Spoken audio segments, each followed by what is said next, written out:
Start. Okay. Hi, everyone. Vanakkam and Nandri. Thank you all so much for being here and happy International Women's Day.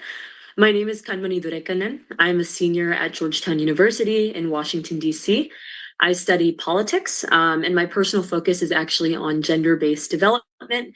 And a lot of my expertise looks at how policy can meaningfully advance women's lives. So I'm so excited to be here.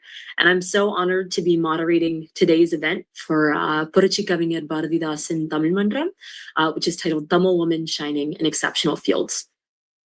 So before we begin, I want to take a moment to honor the history of International Women's Day.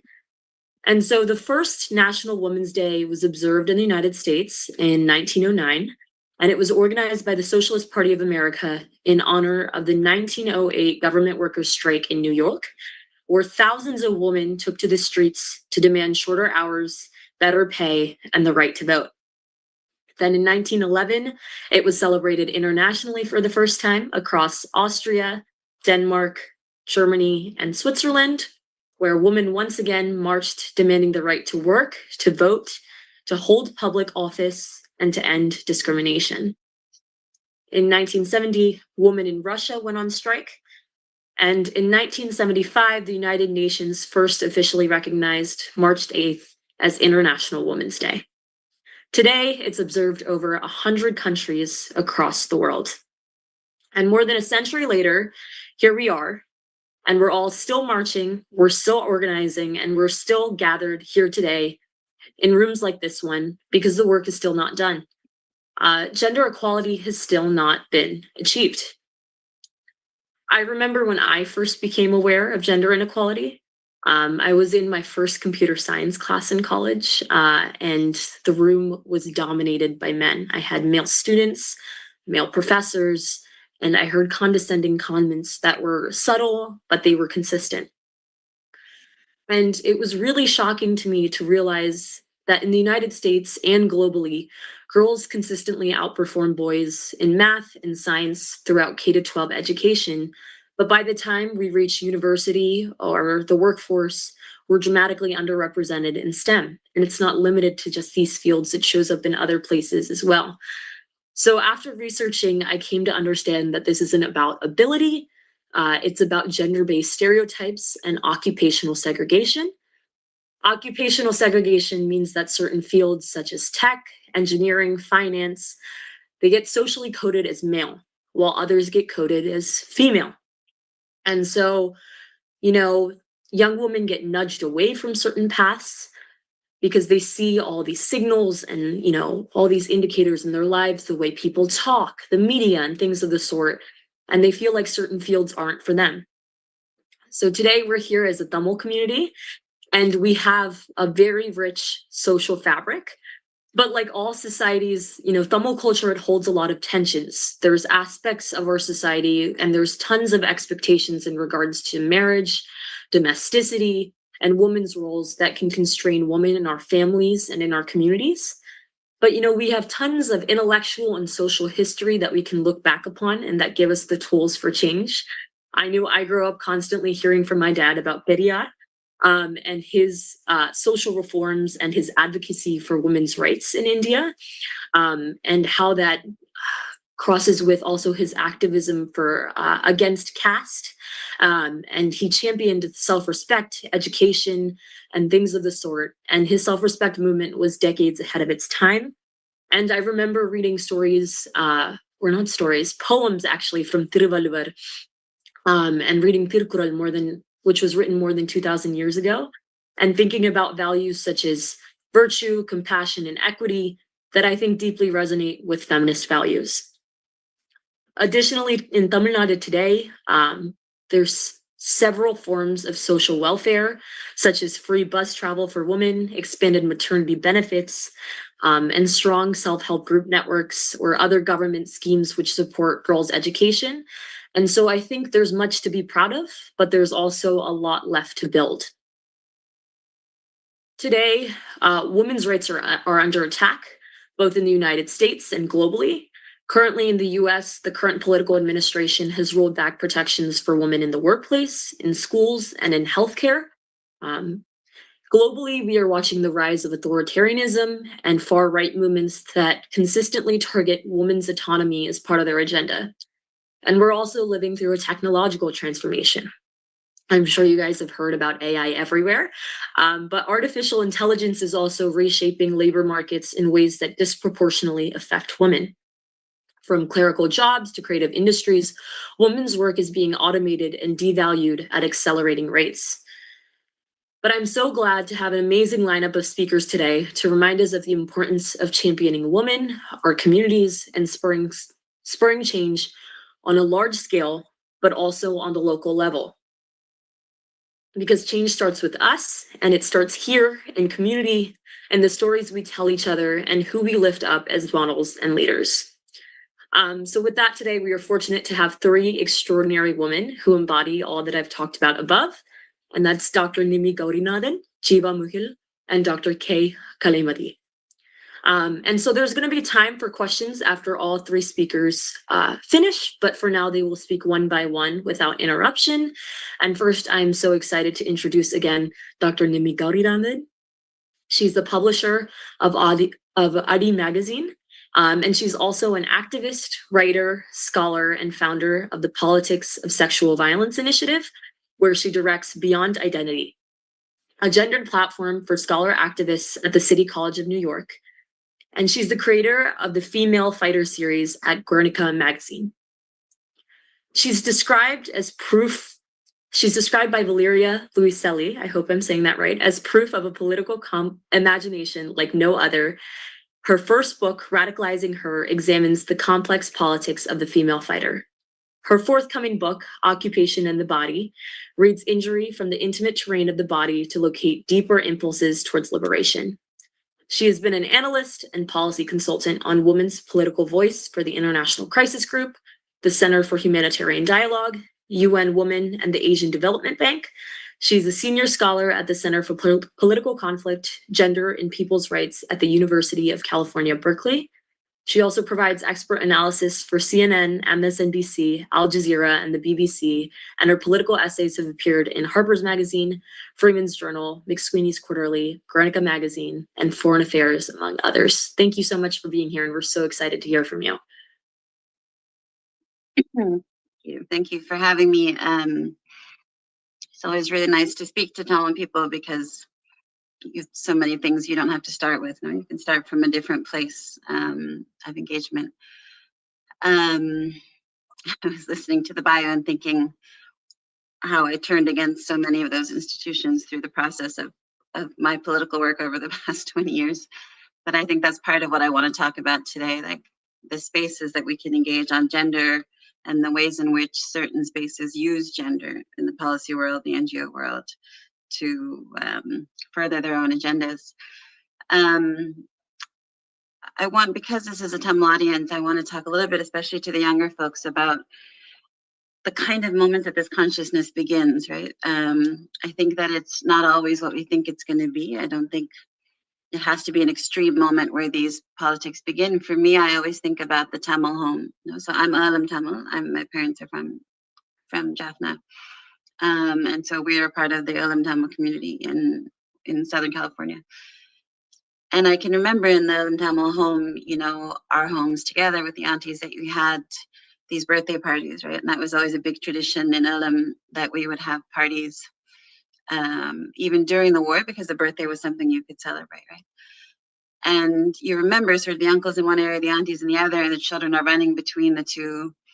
And, you know, from a child's perspective, you know, you couldn't quite see those things, right? When you're at that level, you can't quite see what this difference is or why it's like that, right? So I would hide in the closet with my cousin, and we would try and scare my sister and my older cousin. But you don't realize at that age that, you know, even then I was sitting above a basement that was holding these boxes that had our Tamil history in it. You know?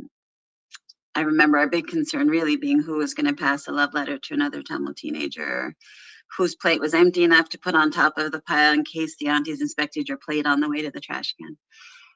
But I think now I understand, you know, the past 20 years I've spent working with Tamil women who participated in the resistance struggle, also with female fighters around the world.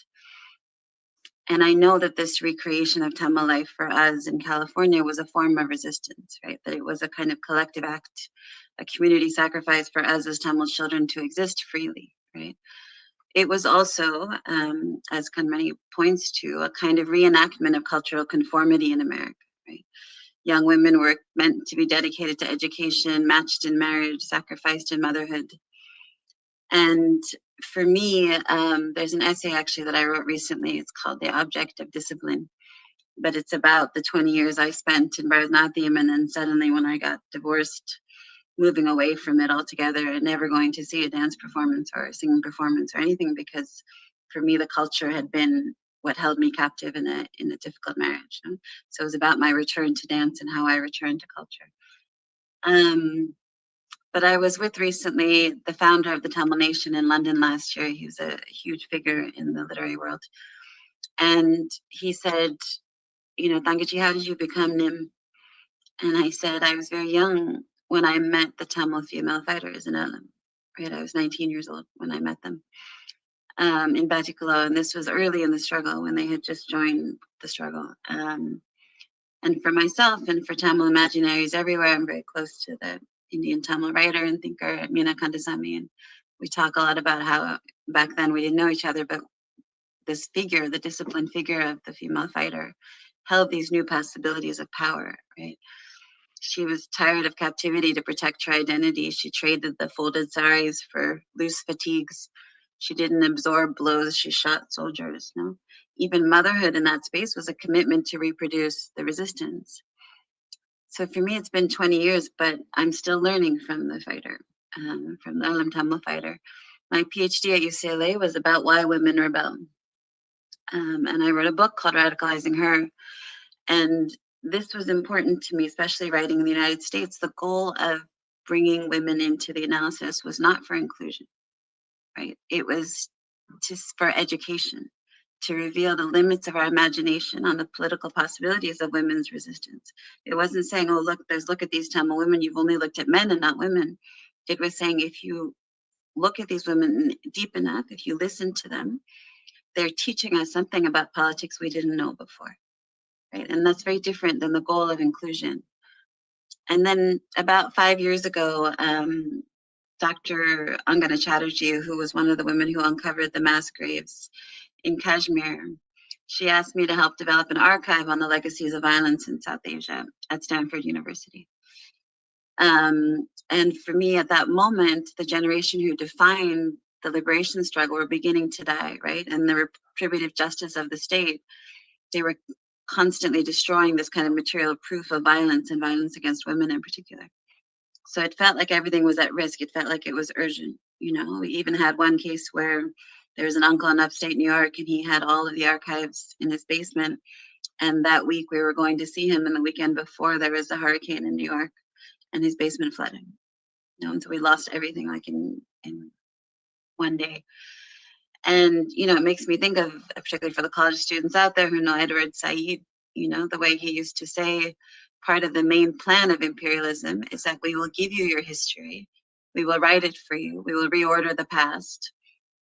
What's more truly frightening is the defacement, the mutilization, and ultimately the eradication of history, right? So for the Palestinians and the Alam Tamils, this was a fear for us, right? That this history would be lost. So I became a kind of accidental archivist, right? And part of the reason I want to talk about the archive is especially the younger generation should know that we are weighted in a very heavy history of women's resistance, right? And that we have to move from that place. And so there was one evening in New York where there was two uncles who transferred all these boxes from a basement in New Jersey to my apartment. And we went out for Thai food because Tamils love Thai food. And in these boxes, you know, it was a really powerful moment for me. I had just gotten divorced. I was raising my son by myself. He was 4. We had this tiny apartment. And these boxes almost overwhelmed this tiny space, right? But when I went into them, you know, obviously at a moment which I was struggling with the divorce, in between these VHS videos are these bent photos of Tamil women in bell bottoms in the 70s protesting outside the White House. In between some of the speeches of the leaders is the stenciled artwork of the female fighter. There's these tissue paper thin, like political pamphlets calling for revolution that used to pass around the Northeast. And so, I mean, in many ways, I think at that time, these boxes saved me, you know, like, and I also felt a burden, right? Because when you have these materials, they're both meaningful, and without a concerted effort, they're meaningless, right? They could just sit there. And I was drawn to sort of the markings of and about Tamil women, right? There was a thicker booklet that was emblazoned with the kind of insignia of the tigers that came from their publication, and it's a collection of speeches by the leader. And on International Women's Day in 1992, he cites the dual struggle for Tamil women against Tamil patriarchy and the racist state, right? He said the practice of the dowry was to be banished, domestic violence was to be punished, sexual violence of any kind would be met with a death sentence. Now, I don't think this Ikam or any other movement, you know, has ever perfected being able to elevate women's rights alongside a national struggle, a class struggle. That's never happened. But this is important to know that the articulations and the efforts were there, right? And how the perceptions of women were beginning to change. There was a political supporter who was sort of elderly, and it's, you know, this was 60 years ago, and he said, he writes in his notes, how the Tamil woman, who was a docile, meek, peace-loving member of the Tamil society, turned out to be such a courageous, bold, and sacrificing person, offering herself to fight injustice and save the Tamil nation, is really unbelievable, but it's true. And, you know, in the reference to the third girl, you know, to me, again, with my friend Mina, who translated The Second Woman in 2,000 Years to do so, she talks about in the third girl, there's this line of carrying the battle axe of politics into loftier spheres, you know, and when she reorients the third girl, what she does is Mina actually pulls apart the lines of these traditional couplets to show how open Tamil society has always been to Tamil women's participation. And she translates, a woman is not someone to be imprisoned, her movements watched over. So for me, the history was handed to me by my uncles, and my appa is my biggest fan. But I found my role in the struggle through the female fighter, right? That's how I entered into the struggle. And so I want to, particularly at this moment, I think it's important to talk about genocide, you know, to talk about our genocide. In May 2009, that for us, for me, I had been active in the movement for 10 years by then. It was a deep cut, of course, right? And the political self for me formed around the kind of edges of this wound. And I learned a lot about what it meant to be an activist in the West at that time. You know, obviously now and then, like in the service of the state's agenda to evade accountability, the survivors of genocide are asked to move on, right? You cannot move on from something that constitutes you, right? The question is, how do we move from, how do we mobilize from this, right? And so there are moments that become kind of this fracture in the consciousness, you know, that it's like a muscle that rips before it strengthens. There was moments that marked my memory, that mark every woman's memory, right, of something that happened. I remember sitting outside the UN running the Sri Lankan working group, and there was one of those, whatever, conference phones in the middle, and the women from Tamilar were telling them everything that was happening, all of the bombings, the shellings every day. And after the call, none of the NGOs would sign the letter. They were all choosing advocacy over access, right? There was the moment when the head of the UNHCR is sitting in front of you and says, oh, it was so sad when we had to drive out of Kilinochchi and the Tamil women were sitting in their saris blocking the road, right? When I met with Samantha Powers with Ban Ki-moon, I sat in front of them thinking like, okay, if I give you this information, then you'll stop, right? Like the more visible we are, we could stop the pain, right? Not knowing that they already knew.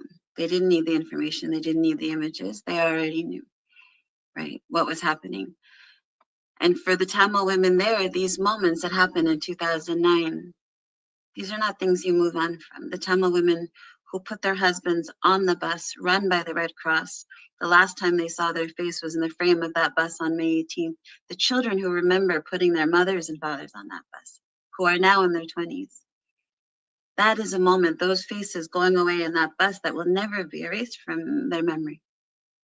You know, the cultural markers at the end that were repurposed to protect. There was wedding saris that were ripped to fill with sand and to protect from the bombs. There was potus that were hastily put on women to pretend they were married because they thought the soldiers wouldn't take them if they were married. All of this against the empire's complete moral bankruptcy, you know, that nobody was going to do anything. Nobody's doing anything now. And they were then. And so then I think it was a reckoning for me, right? Like, how could I possibly engage in these worlds of the NGO and the policy and the State Department that had just left the Tamils to die? And that's what I was being groomed to do, was to be in that world. And when I challenged it, that's to me when I started to see, like when we talk about this moment right now, it's important to say there's people who separate, you know, there's a far right and there's an attack on women a lot, right? This is actually the same agenda. They are agendas for dominance over resources, over reproduction, over bodies. It is an agenda of a desire for dominance. It's the same agenda. We cannot separate women from what's happening in the autocracy, right? And so once I started to see, when I said the word empowerment, which was created by the Global South, women in the Global South, and taken by the UN to cover their crimes against women, when I wrote a report on that, that's when the white feminists will turn on you, right? When Kanmani so very importantly points out that International Women's Day was anchored in socialism. It is not meant to cover the agendas of an empire trying to bomb Iran or anywhere else, right? It was recognizing the captivity of language, like the word disappeared, all this elevation of mothers that disappeared. Nobody is disappeared. People are abducted or killed. Even that language was attached to the women to make their political agendas softer, right? If I wrote about why women chose violence, the New York Review of Books would say she's fetishizing violence. I remember Sandra, a member of the FARC, would say to me, okay, so if a soldier comes at me with a gun, women should respond with what? A Bible, a book, kindness. You know, so this was all how I started to learn the restrictions and how we talk about women here and how they need to see women and are calculatedly constructing women so that they can follow the agendas of the empire. So I think the work now is a new battlefield that builds on what we inherited, and we inherited a lot, particularly in the Alam Tamil struggle. We inherited a lot. The question is, how do we reclaim memory? How do we reclaim space, which may only be imaginative space right now? It may be art and writing, and that's the terrain that we're working with, right? But that's going to settle back into land eventually. We're going to come back to the homeland with that. I remember on May 18th, which was the genocide remembrance, there was a story, an activist, Anishani, told me that there was this woman who was, Tamil woman, who was ladling out the kanji, the boiled rice, that they used to eat at the end of the war to everybody. And there was an intelligence officer who was standing around. It's their territory, it's military occupation. This kind of intimate moment for him to intimidate her. And she demands that he goes to the closest shop to get incense and a matchbox. And he's kind of confused and maybe returning to childlike cultural obedience. He obliges. And when he returns, she takes the materials and lights the lamp for those martyred by his army for the cause right in front of him. And he reminds her that he's a government agent. She says, I don't care who you are. If you're standing around, you make yourself useful. And for me, it was just this beautiful moment of thinking, yes, her land was taken, but for now, she commands this tiny territory, right? And I think that's part of the work right now, is to look for those smaller territories and places that we didn't see, that women are actually taking control. And so now my recent book is on occupation in the body, because I've sort of started to think about how politics happens in the body. And in Northern, you know, if you read from the body, state violence is always gendered, and gendered-based violence is always political, right? And to center injure from the intimate terrain of the body locates these deeper impulses towards liberation. What I mean by that is, if I'm in Northern Sri Lanka, as I was last year, and there's soldiers, a kid is fishing somewhere, there's no fish anywhere, but he's fishing, and an army truck with soldiers is crossing, and they're shouting lewd gestures at me, you know, in the occupier's language, your shoulders are going to go like this, right? You're going to go concave and try and flatten into safety, right? I remember going through the local papers, thinning archives earlier that year, and reading about these Tamil women and these Tamil girls who would fold their limbs into these sand bunkers, right? So all of us are collapsing into some kind of safety. You're collapsing the body, right? The space demand compression and the body complies. This should not be a child's pose inside of a bunker, right? If I ask a former fighter about self-determination, she clutches here and says, this is everything to me. When you ask about the refugee camps and where they were, they'll trace with their finger, this is where I was, this is where the military was. And the sand will collapse in between the two, showing how vulnerable they were. in that moment, right? But the body is telling the story of what happened, what politics is, and they're moving from the body. So I think I'll just close by saying, like, you know, there is in our community, and I think in Indian Tamils as well, a question about what it is to be Tamil. No? And I want to say to young folks, like, it's not how well you speak the language, how many times you've been there, who you married, if you married. Tamil is in the too long conversation in your house about the kind of shrimp that's best for curry. It's in the dark cutting humor. It's in the internal moral voice that's too loud to silence. It's in an intense intellectualism that's drawn to literature and poetry. And if you're looking for markers of Tamil women, you don't have to look that hard, you know? It's in your own, you know, it's there. Everything is there that you're looking for. And I think there is, working on that island now, working in Ulam, this new generation of kids of the struggle, who are organizing, who are doing writing groups, who are having cricket matches for their friends to raise money and blood drives. This is the next generation. There's a changing of the guard of the struggle, and it's a mixed men and women equally. And so I think if you center gender from 20 years ago to now, I believe it reorients your view to see power in new places. The state will always be nearsighted, and it believes power shrinks in the distance from the capital. But the farthest from the state are the places where we're building a critical mass now. And I've seen it in the US and I've seen it in Alam. And we return to the community, which is why I think we're here today, hoping to bring some political life back into each of our struggles.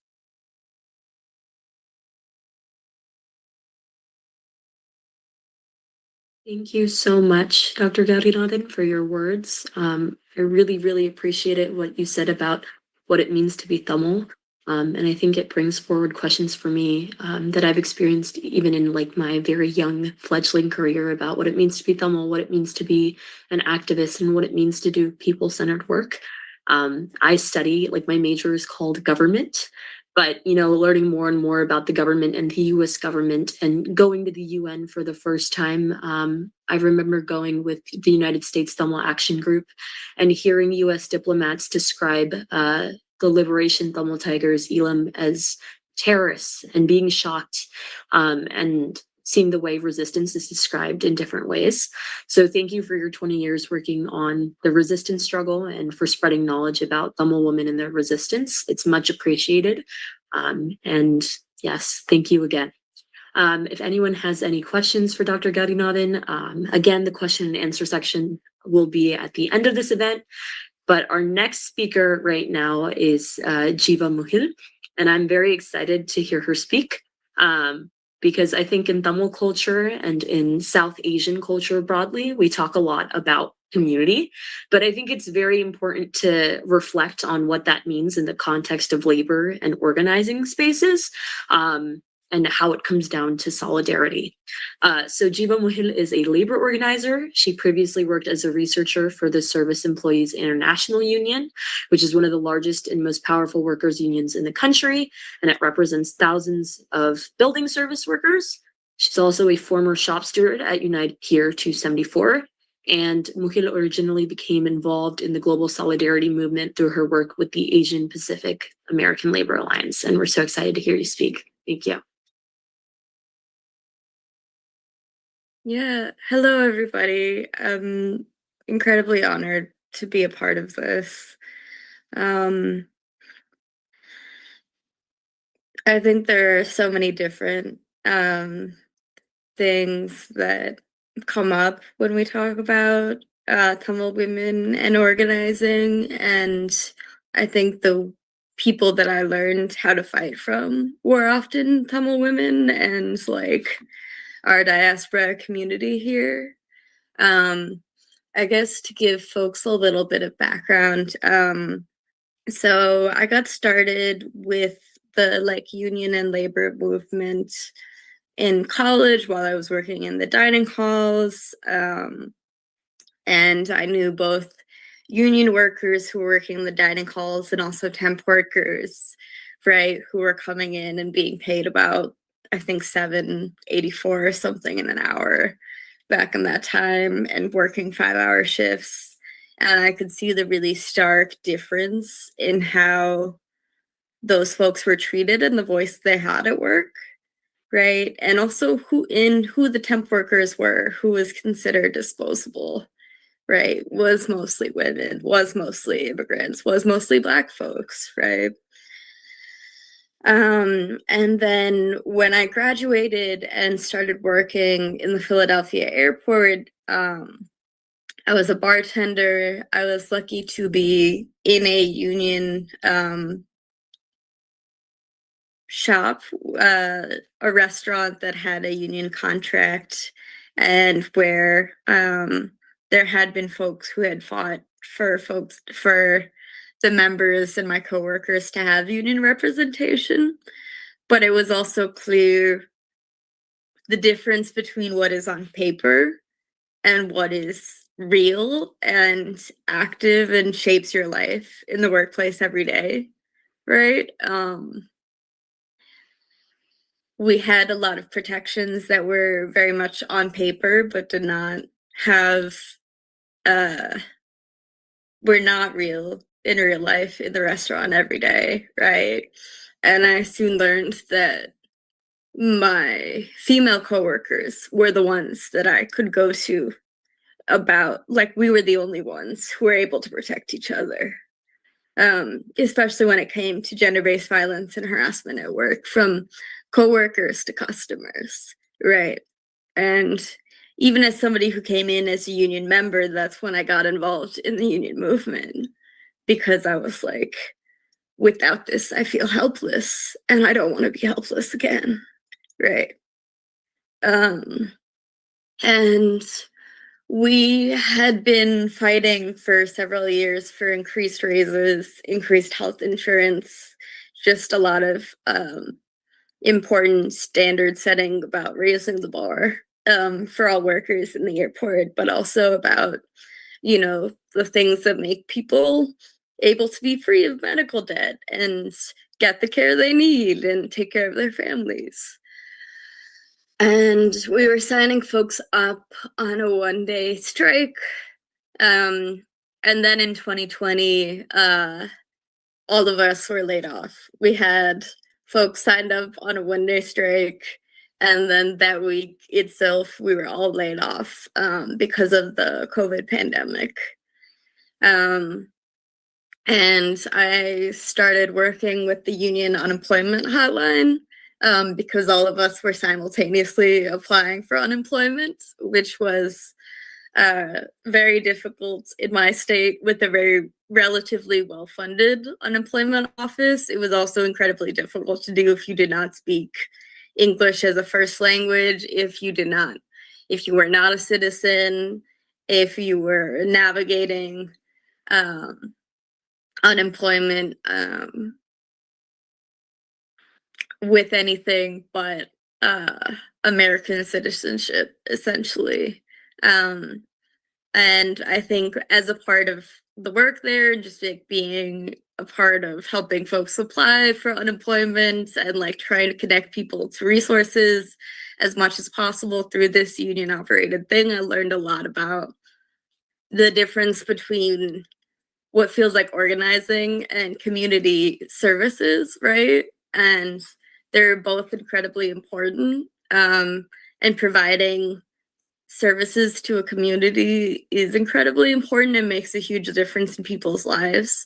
It also does not feel the same, right? It felt like I was constantly having to tell people what didn't exist for them, right? That nobody had provided what they needed, and that like we had to make a plan to fight for it together, right? And so after that, I was lucky enough to work with the Building Services and Janitors Union, SEIU 32BJ, especially with like workers across school districts, across office buildings, across government buildings, right? I think there is a huge stigma across Indian culture in general and across a lot of different immigrant cultures against people who work with their hands, right? it's traditionally like assigned to folks who are marginalized in society, who are like considered backward castes, or who are considered to be disposable. But I think there is like a very deliberate erasure of them and the essential like nature of their work, right? If you look back at the COVID pandemic, the people keeping society running were sanitation workers, right? Were nurses, were teachers, were folks working in grocery stores. And in the like aftermath of any environmental, climate disaster, infrastructure failure, the folks they bring in are particularly specifically sanitation workers, our janitors, our home care nurses, right? These are our emergency response folks, and these are the people currently being targeted and kidnapped and abducted by our current government, you know. So many of the folks that we're losing right now are not just like incredibly important community members, they're also essential workers. And it's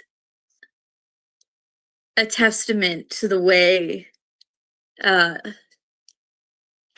government and like power are able to reshape narratives to portray these workers as the people living off of or parasiting on our economy and our community, right? Even as known sexual predators, as war profiteers, as white collar criminals, as polluters escape accountability.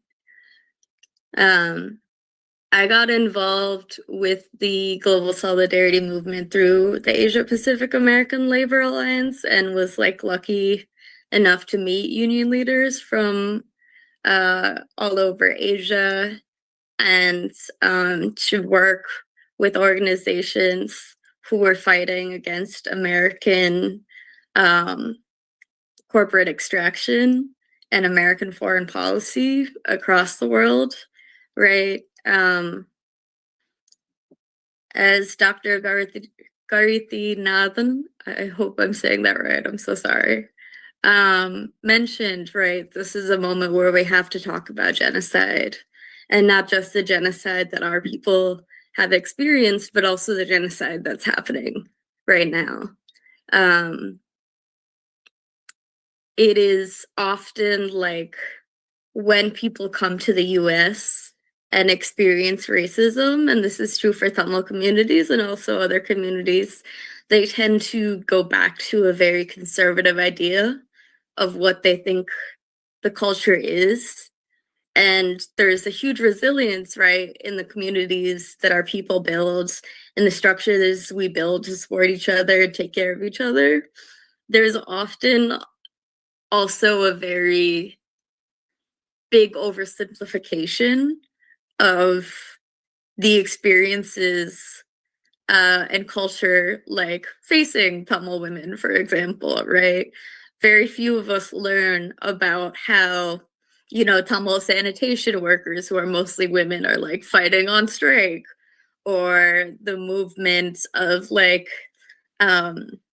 you know, South Indian women running their own co-ops, the different struggles of women who were part of the armed resistance in Sri Lanka. I really could go on, and I'm sure there are more and more examples that I don't know, right? And then often when young women come up as second generation in the diaspora, they don't have these references, right? And so it feels like they have to break through their own culture to do the work that they want to do, even when they have sisters and they have past examples and strength to draw on. But I think there's a real alienation there. And I think that global solidarity, is a way to have working class communities fight for each other together without having to go through the medium of governments and NGOs and international institutions that will frequently sell out one or both of our communities for their own interests and to preserve their own structure and their own access to the people in power. I think the labor movement is the strongest example of it. I think there are 1,000 different things I could say about the flaws of the labor movement and the US labor movement in particular, very specifically. I'm happy to talk about them. But I also think that this is where working people have historically fought together and won the strongest things. A lot of the social programs like SNAP, like unemployment, like women's support for single mothers, like contraceptive access, these are not just like programs that existed. These are programs that unions and specifically union women fought for, because these are all family issues. They're just things that only women care enough about to fight for. Daycare is a family issue, right? Contraceptive access is a family economic problem. Beyond the issues of bodily autonomy, which I think women and queer and non-binary folks have always led, right? To say this is something that we have a right to. We are not common property. And there is more to us than our ability to reproduce or not, and to enter heterosexual marriage or not, right? And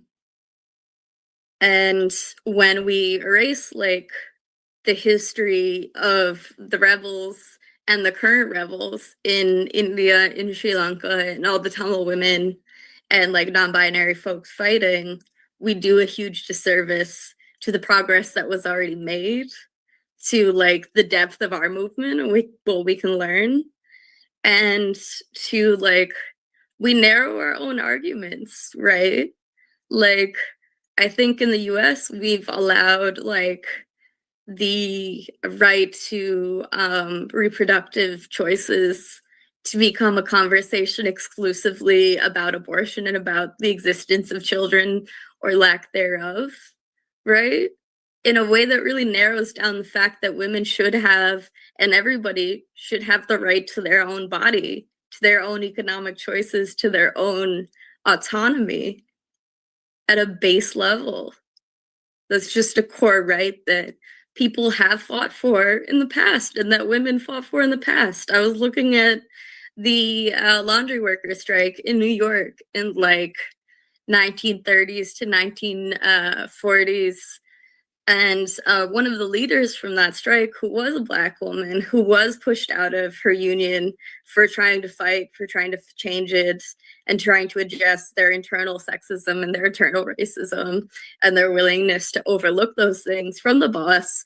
And she proposed like the right to abortion and to right to terminate an unwanted pregnancy as a civil right in 1957 as an official delegate, you know?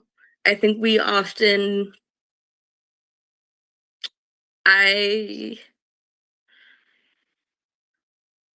wish I had known about her growing up, I think, or in like my early days of the union. I was like, wow, we've been letting them get away with so much stuff, because I was like, oh, this is new cultural, this is new for people, they're adjusting, etc. And I was like, no, people have been trying to do this for minimum 50 years.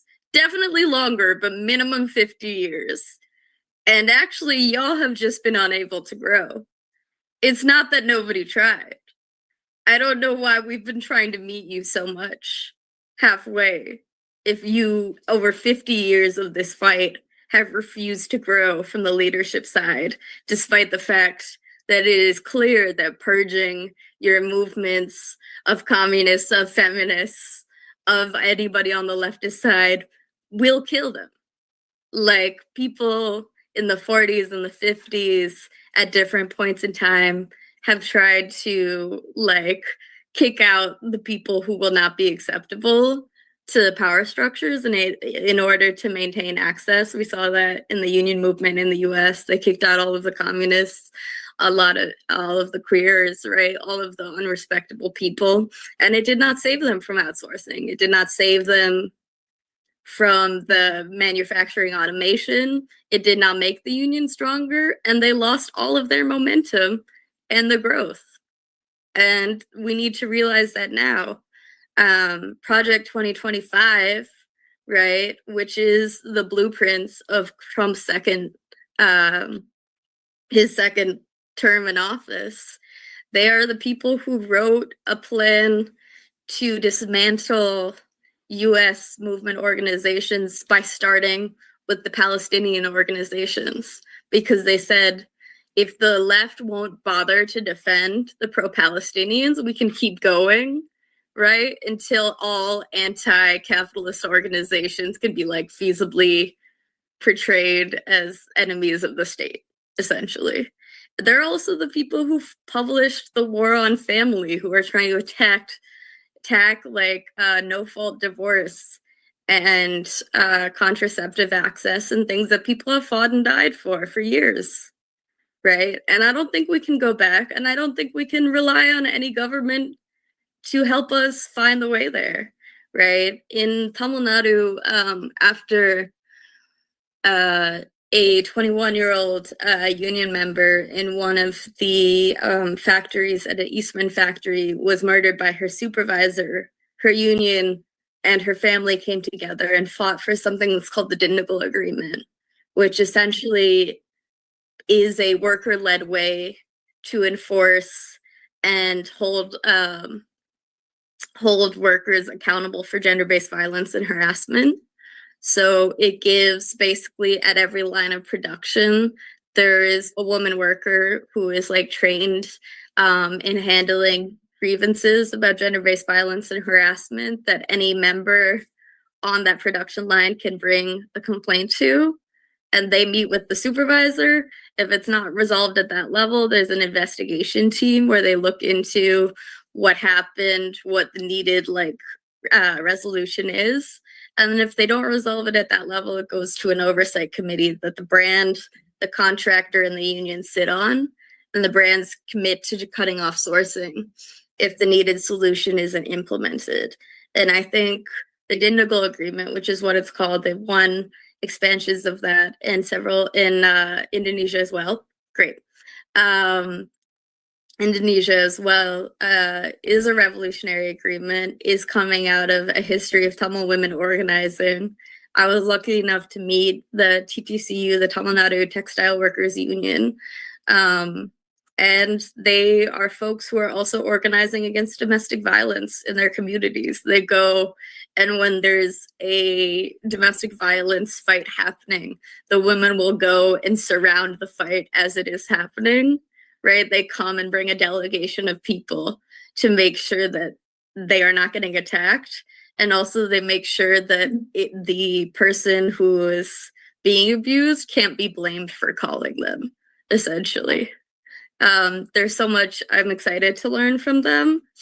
And I have learned so much already from the beginning of this webinar. I'm excited to hear from the rest of our panelists and really appreciate y'all time. Thank you.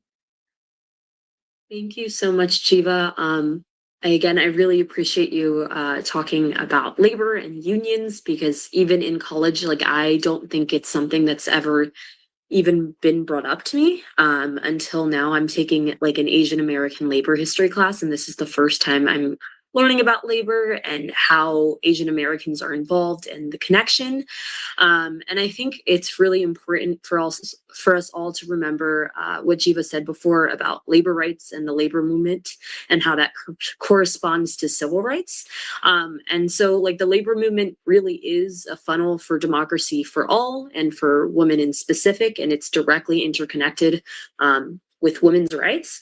And I think, as she was saying, I think growing up, a lot of the stories we hear about bravery is something we think of needing to find like alone on our own, but it's actually something we find in community. And it's important to remember to be inclusive in a time, again, where immigration is coming under attack, and also with things like Project 2025, and remember that division only fosters more division, and that your community doesn't have to be filled with so-called perfect people. So thank you again so much for all your words. And if you have any questions for her, you can ask after our final speaker. And so our final speaker is Dr. K. Kalimadi. And Dr. K. Kalimadi was born in Malaysia, and she was raised speaking Tamil before any other language. She says she was shaped by the legacy of her father, the beloved poet and educator Kanmani Duraikkannan, who was honored with the title Tamil Kuyil, or the Nightingale of Tamil. And it was bestowed by Bharathidasan himself. And so we're so thankful for her for being here. And she carried that legacy across oceans. She earned her bachelor's and master's of science from the University of Malaysia, her PhD in microbiology and immunology from the University of Tennessee, and went on to become the first Malaysian Tamil woman to hold a full professorship at Florida International University in Miami. She built her entire scientific career in America and did not set foot on Indian soil until she was 34 years old. So Tamil was never geography for her, it was blood, and it was her father's voice. Her scientific achievements are staggering, with over 160 peer-reviewed publications, 5 patents, and 150 invited lectures worldwide. She's a global authority on antimicrobial resistance and microbiome science. She served as the first international co-editor-in-chief in the 50-year history of the Journal of Medical Microbiology. She's a fellow of the American Academy of Microbiology. And she's a fellow and trustee of the Royal Society of Biology UK, and served as the first international trustee of the Microbiology Society UK, founded in 1945. Still, even with all these achievements in the scientific field, she never let go of Tamil. She organized Tamil events, translated scientific texts into Tamil, contributed Tamil scientific vocabulary to the Tamil Nadu Government Lexicon Project. In January 2025, she founded the Tamil and Tamilar Diaspora Research Institute, also known as TTDRI, the first institution of its kind dedicated to the academic study, preservation, and global promotion of Tamil language, literature, and heritage. She's also chief strategist at Eularis, an AI-powered platform working to make Tamil education accessible worldwide. She's currently completing her own BA in Tamil. She composes original Tamil poetry, and she teaches as her father taught. So the Tamil world has already taken notice. She has received the Valar Tamil Mamani Award from the International Academy of Tamil Language and Culture in Chennai, and the crown jewel of the World Tamilar Award at the 9th World Tamil Economic Conference in Dubai in 2023. She's a bridge between the ancient world of Tamil civilization and the frontiers of 21st century science. So with that, please welcome Professor Dr. K. Kalimadi. That was a lot. I was hoping you will shrink it a little bit. Thank you so very much for the introduction, Kanmani. First of all, congratulations to the speakers who went before me. I have to say, I am coming from completely in a left field from what you have both spoke. I very much identify with your cause. So I certainly we can talk about it, that part of my life. But I'm here and today to talk about how I got here, more or less. And I'm going to speak in Tamil. My apologies. But I hope I can, I don't used to, I can be, that you can follow what I'm trying to say, okay? I appreciate that.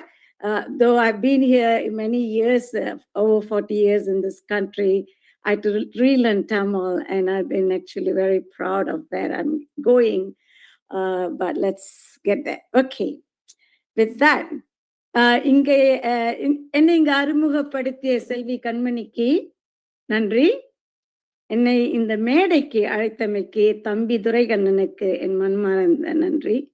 இங்கு கூடியிருக்கும் அவையோர் அனைவருக்கும் நற்றமிழ் சுவை வணக்கம்.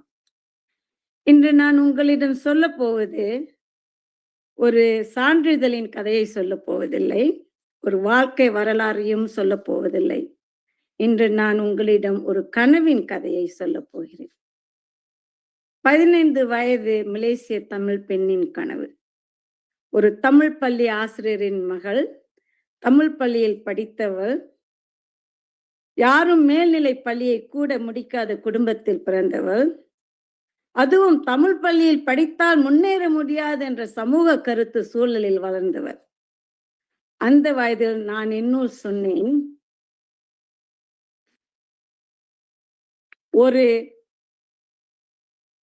ஒரு நல்ல விஞ்ஞானியாக, அதாவது உலகம் போற்றும் விஞ்ஞானியாக நான் வர வேண்டும் என்று ஒரு முடிவு எடுத்தேன்.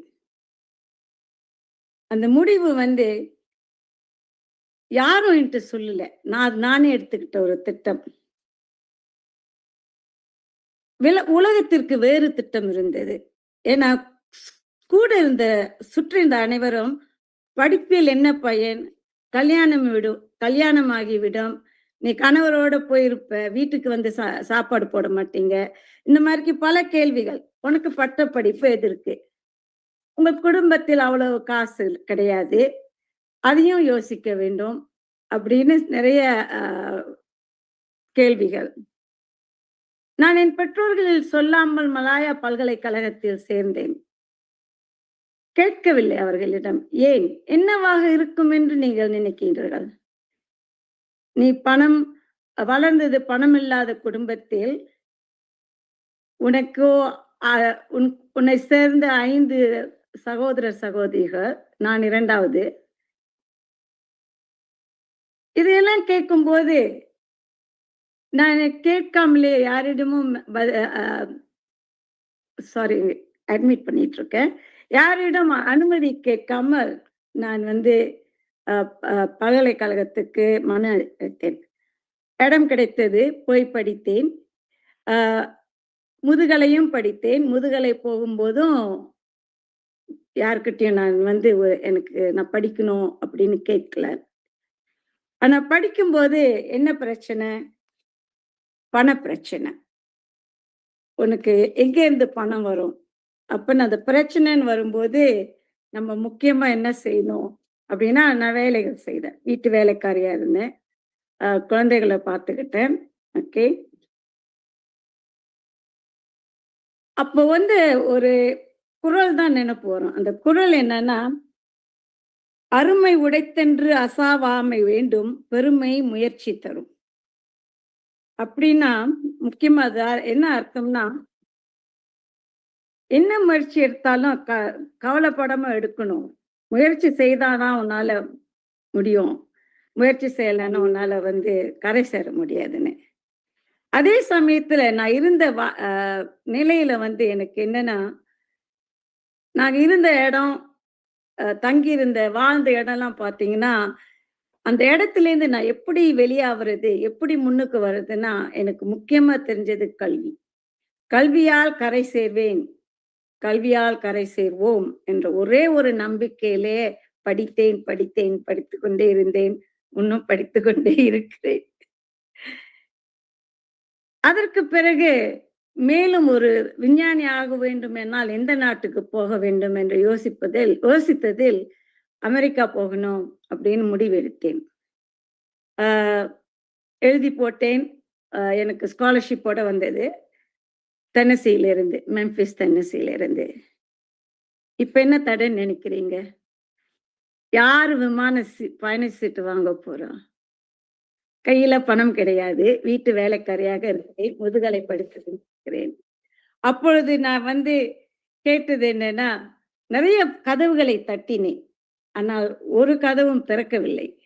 கடைசியில் எனக்கு எஜமானாக இருந்த டாக்டர் கிருஷ்ணன்ட்டு போயிட்டு, எனக்கு கடன் கொடுங்க, நான் போய் சம்பாரிச்சு திருப்பி தந்துடுறேன்ட்டு அவர்கிட்டேருந்து கடன் வாங்கி டிக்கெட் வாங்கி அமெரிக்கா வந்தேன். ஏன்னா அமெரிக்காவில் ஸ்காலர்ஷிப் இருந்ததுனால மாதம் மாதம் வருமானம் இருந்தது. ஸோ அப்பயும் கூட அந்த வருமானம் பத்தாக்குறையினால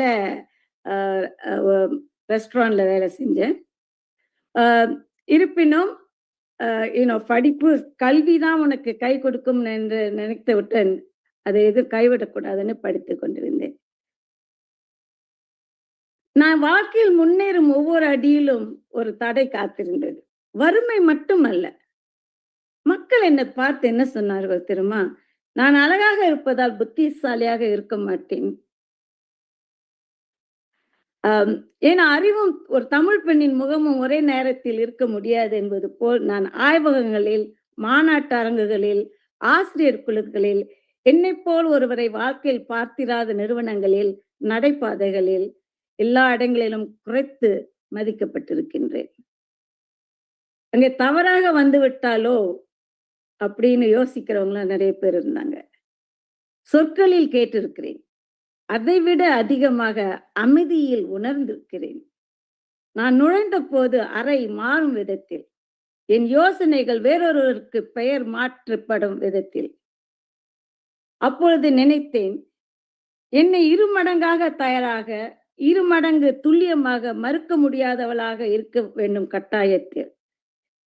You all know this. You have to be twice as good to get half as much credit. Right? So that's exactly what I was focused on. They will never, ever question my credentials. Okay?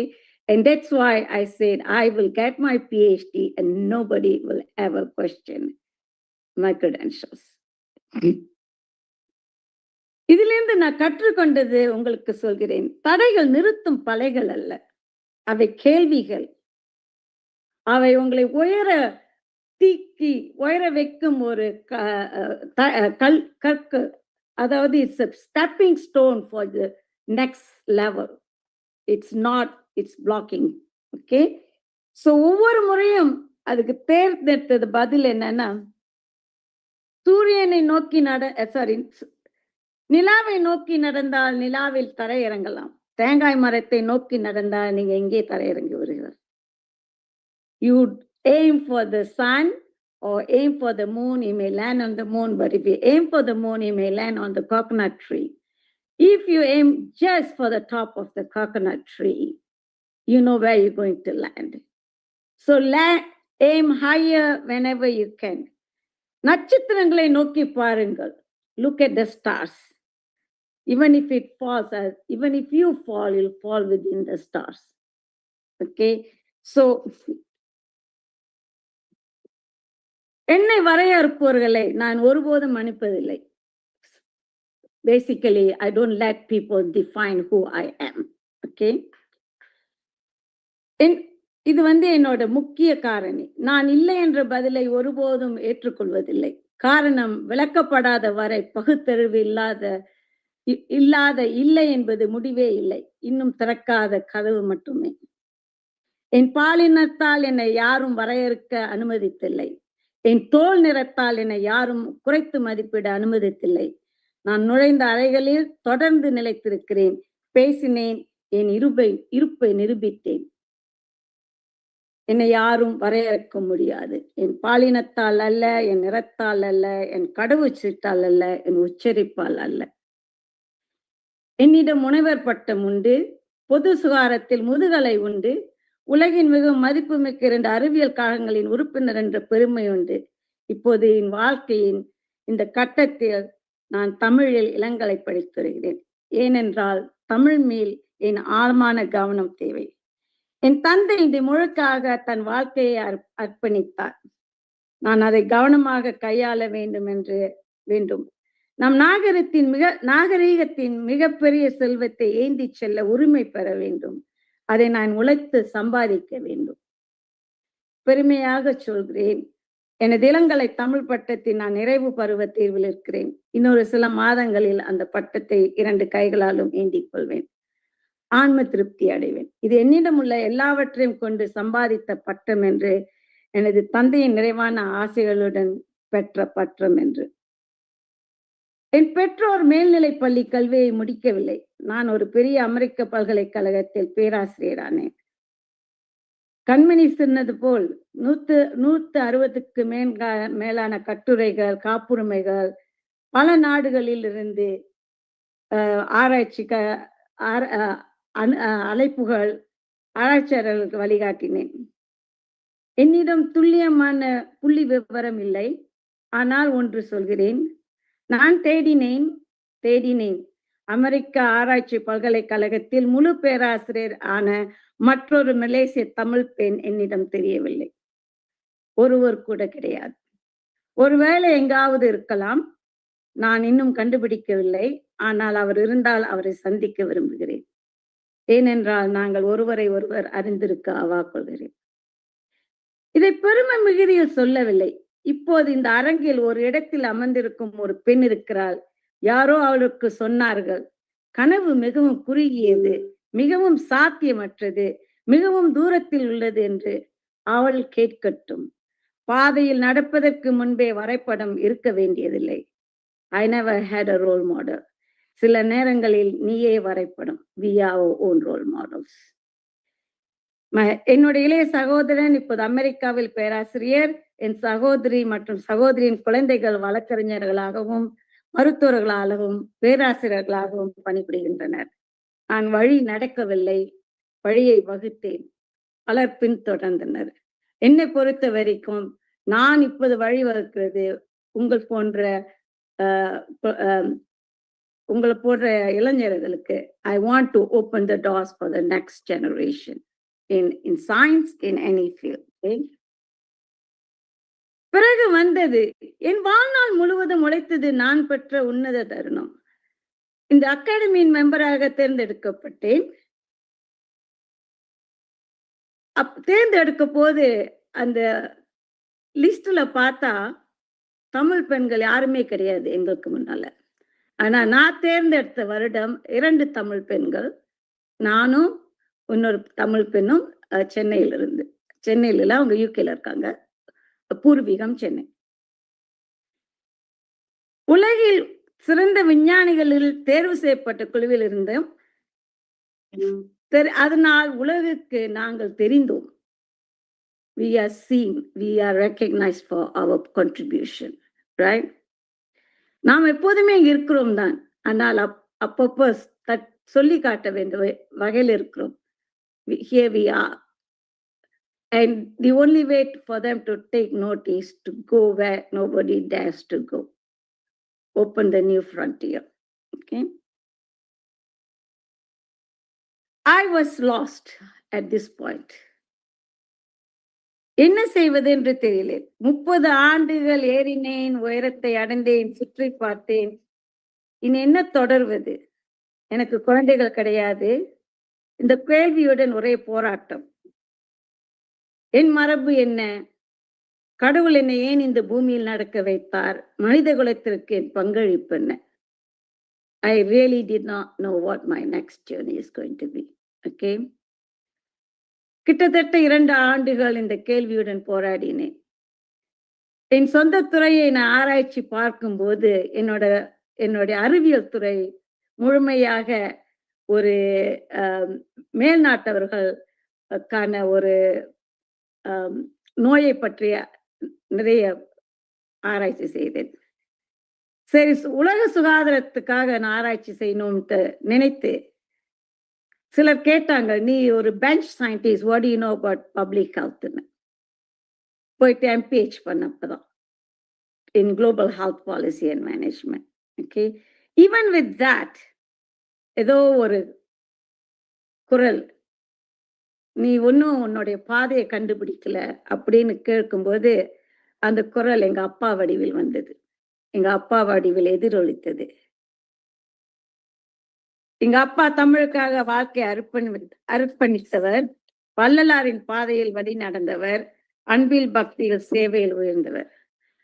2011 நம்மை விட்டு சென்றார். அவர் போனதற்கு பிறகுதான் அவர் சுமந்தது என்ன என்று உண்மையாக புரிந்தது. தமிழின் மீதான அவர் அன்பு கலாச்சார அலங்காரம் அல்ல, அது ஒரு ஆன்மாவின் பணி. உணர்ந்தேன், அவர் மகளாக பிறந்தேன் இந்த ஒரு காரணத்திற்குத்தான் என்பதை உணர்ந்தேன். இந்த தந்தையின் அடிச்சுவட்டில் நடக்க வேண்டும் என்று, தொடர்ந்து தடம் பதிக்க வேண்டும் என்ன அதிகமாய் ஆழமாய் என்று. இப்போ நான் நிறுவனங்கள் எப்படி கட்டப்படுகின்றன என்று அறிந்த பெண், நுண்ணுயிரியல் துறையை நிறுவினேன். ஒரு மருத்துவக் கல்லூரியை முதலிலிருந்து கட்டுவதற்கு உதவினேன். 3 பட்ட மேற்படிப்பு திட்டங்களை உருவாக்கியுள்ளேன். அதற்கு என்ன தேவை, என்ன செலவாகும், என்ன வேறொன்றுவதற்கு முன்பு பல ஆண்டுகள் போராட்டம் என்று தெரியும். So you know, anything to start anything is a struggle. It takes time. Okay. And it's going to be a struggle for what I propose to do. Though Tamil is spoken by many, there is no Tamil degree outside Malaysia, Sri Lanka, Singapore, and India. Okay. So I could not accept that. Okay. So அது கூட என்னால் ஏற்றுக்கொள்ள முடியல. பல ஆண்டுகள் அதை யோசித்து பலரிடம் பேசி இறுதியில் நான் ஒரு தனி நபராக இதை செய்ய வேண்டும் என்று முடிவெடுத்தேன். 2025 ஜனவரி 1ஆம் தேதி புத்தாண்டின் முதல் நாள், புதிய அத்தியாயத்தின் முதல் தொடக்கம். நான் தமிழ் மற்றும் தமிழர் புலம்பெயர் ஆய்வு நிறுவனத்தை மயாமியில் நிறுவினேன். So it's a Tamil and Tamilar Diaspora Research Institute, an independent institute in Miami. 3 months later, I formed Tamil and Tamil Diaspora Foundation as a 501c3 entity. It's mainly because we want to do both, not just focus on language, it's also focus on our culture and things. So Tamil மொழி அது தொன்மை, இலக்கியம், கலை, பண்பாடு ஆகியவற்றின் கல்வி ஆய்வு, பாதுகாப்பு, உலகளாவிய மேம்பாட்டிற்கு அர்ப்பணிக்கப்பட்டது. தமிழ்நாட்டின் கரைகளை தாண்டி, இலங்கையை தாண்டி, சிங்கப்பூரை தாண்டி உலக தமிழ் இதயங்கள் துடிக்கும் ஒவ்வொரு மூலையிலும் உயிரோட்டமாய் பாய்ந்தது. ஆனால் அது எப்படி தொடங்கியது என்று தெளிவாக கொஞ்சம் சொல்ல வேண்டும். நான் தனியாகவே தொடங்கினேன். ஒரு சக்கரத்தால் மட்டும், பாதை முழுவதும் எதிர்ப்பாளர்கள், நிறைந்த சாலையை கடக்கவே திணறும் ஒரு வண்டி போல. ஒரு பெண் என்ன செய்ய போகிறாள், இவளுக்கு எப்படி முடியும், தடைகள் மலை போல் இருக்கின்றனவே. அது என்னை தடுக்கவில்லை, என்னை இன்னும் உறுதிப்படுத்தியது. நிறுவனத்தை உருவாக்கினேன். என் சாத்தியமான நல்லவர்கள் என்ன சொன்னார்கள் தெரியுமா? 1 வருடம் கழித்து வாருங்கள், சில வெற்றிகளை காட்டுங்கள், அப்போது ஆதரவு பற்றி யோசிப்போம் என்று சொன்னார்கள். வாய் வழியாக ஆதரிப்பதாக சொன்ன சிலரோ என் தொலைபேசி அழைப்புகளையே புறக்கணிக்கின்றார்கள். Basically, they told me come back with some success, and those who said give me lip service now won't even pick up my phone, won't even respond to my calls. Okay. And I know I will have the last laugh. அப்போதுதான் தேடினேன். இந்த பயணத்தை முழுமையாக்க 3 பேரை கண்டுபிடித்தேன். திரு பாலா கண்ணன் கலிபோர்னியாவில் துணைத் தலைவர், அவரின் துணைத் தலைவராக. மருத்துவர் ரேவதி சேம்புலிங்கம் சென்னையில் என் துணைத் தலைவராக.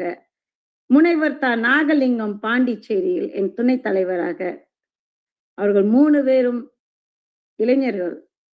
அவர்கள் ஆதாரம் கேட்கவில்லை, தொலைநோக்கை கண்டார்கள், என்னுடன் கை கோர்த்தார்கள். ஒரு சக்கரம் 4 ஆயிற்று. இப்போது வேகமாக செல்கிறோம், நிலையாக செல்கிறோம். இந்த வண்டி முதல் துறைமுகத்தை பத்திரமாக அடைவதை உறுதி செய்வதே என் இலக்கு. இன்னும் பல துறைமுகங்கள் முன்னே இருக்கின்றன, அவர்கள் எடுத்து செல்வர் என்று நம்புகிறேன். இது ஒரு ஆரம்பம் மட்டுமே. It is just the beginning. நான் மலேசியாவில் பிறந்தேன், அமெரிக்காவில் வாழ்கிறேன். 34 வயதில் முதல் முறை இந்திய மண்ணில் தடம் பதித்தேன். ஆனால் தமிழ் எனும் உணர்விலேயே எப்போதும் இருந்தேன். தமிழ் என்பது நீங்கள் பிறக்கும் இடம் அல்ல, தமிழ் என்பது உங்களில் பிறப்பது. இறுதியாக உங்களுக்கு விட்டு செல்கிறேன் என் சொந்த வார்த்தைகளில். கண்மணி சொன்ன மாதிரி 2 ஆண்டுகளா கவிதை எழுத ஆரம்பிச்சிருக்கு. I'm very proud that I can now write poems in Tamil. இந்த மொழிக்கான, இந்த சமூகத்திற்கான தம் தென்னை மரத்தின் அடியில் நின்று நிலாவை நோக்கி கனவு காணும் ஒவ்வொரு இளம் தமிழ் பெண்களுக்காக அன்னை தமிழை கடல் கடந்தேன், உலகின் விளிம்பை தொட்டேன், உன் வெண்கரங்கள் என்னை ஒரு நாளும் கைவிடவில்லை. உன் சொல் என் தந்தையின் எதிரொலி, உன் அன்பு என் தாயின் ஒளி. என் மக்களின் கண்களில் உன்னை தேடினேன், விண்ணிலும் மண்ணிலும் நீ இருந்தாய். அறிவியல் வழிகாட்டியது, தமிழ் எனக்கு உயிர் தந்தது. இரண்டும் சேர்ந்து எனக்கு ஆற்றலும் மன வலிமையும் தந்தன. இது என் பணி, என் பரம்பரைக்கு நான் தரும் கொடை. வாரீர் கேளீரே, யாதும் தமிழே, யாவரும் வாரே. I want to read the English version of it. So, oh Mother Tamil, I crossed oceans, I touched the edge of the sky. Your sacred hands never let me go. Your voice, the echo of my father. Your love, the echo, the light of my mother. I searched for you in my people's eyes, in the heavens and on this earth. You alone, you alone were there. Science showed me the way. Tamil gave me my life. Together they gave me strength and the will to go on. This is my mission. My gifts to those who come after me. Come, O my kin. Come, let us establish Tamil in the heart of the world. It's not enough for Tamils to say Tamil is great. We need others to say Tamil is great. And our goal is the institute is to teach Tamil to both who know and love Tamil, who wants to learn Tamil and talk about Tamil in languages they understand, English and potentially other languages. Okay. With that, இன்பமே சூழ்க, எல்லோரும் வாழ்க. நன்றி. ரொம்ப நன்றி நீங்க சொன்னதுக்கு. Thank you. And நீங்க சொல்றதுக்கு மேல நானும் சொல்றேன், I think one of the biggest things that has like allowed me to be proud of Tamil and to say it in a way that other people understand is that Tamil is like the oldest living language in the world, and there's so much to be proud of with that, and I want it to exist forever. So I'm really thankful. And நீங்க எனது தமிழரா இருக்குதுன்னா என்னன்னு பத்தி சொன்னதுக்கு ரொம்ப ரொம்ப நன்றி. Doctor Nimmi Gowrinathan சொன்னதுக்கு அது பத்தி கொஞ்சம் பேசினாங்க. ஸோ நீங்க சொன்னது ரொம்ப அழகா இருந்தது. அண்ட் உங்க கவிதைக்கு நன்றி, உங்க கதைகளுக்கு நன்றி, உங்களோட கம்பீரம் அதை பத்திலாம் கேட்க ரொம்ப ரொம்ப இன்ஸ்பிரேஷனலா இருக்கு. ஸோ நன்றி. அண்ட் நீங்க சொன்ன அந்த ஒரு ஸ்பெசிபிக் கதை எனக்கு ரொம்ப நல்லா ஞாபகம் இருக்கு. நீங்க அழக பத்தி சொன்னீங்கல்ல, அழகு இல்லைன்னா என்னது புத்திசாலியா இருக்குது.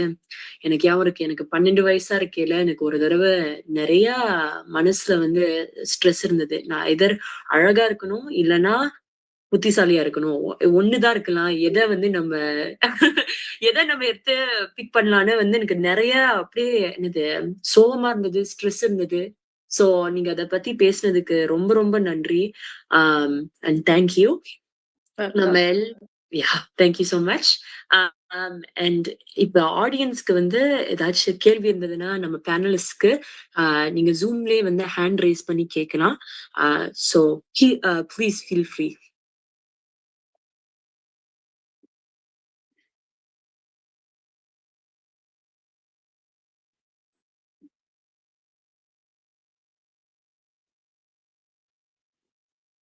ஒரு நிமிஷம்.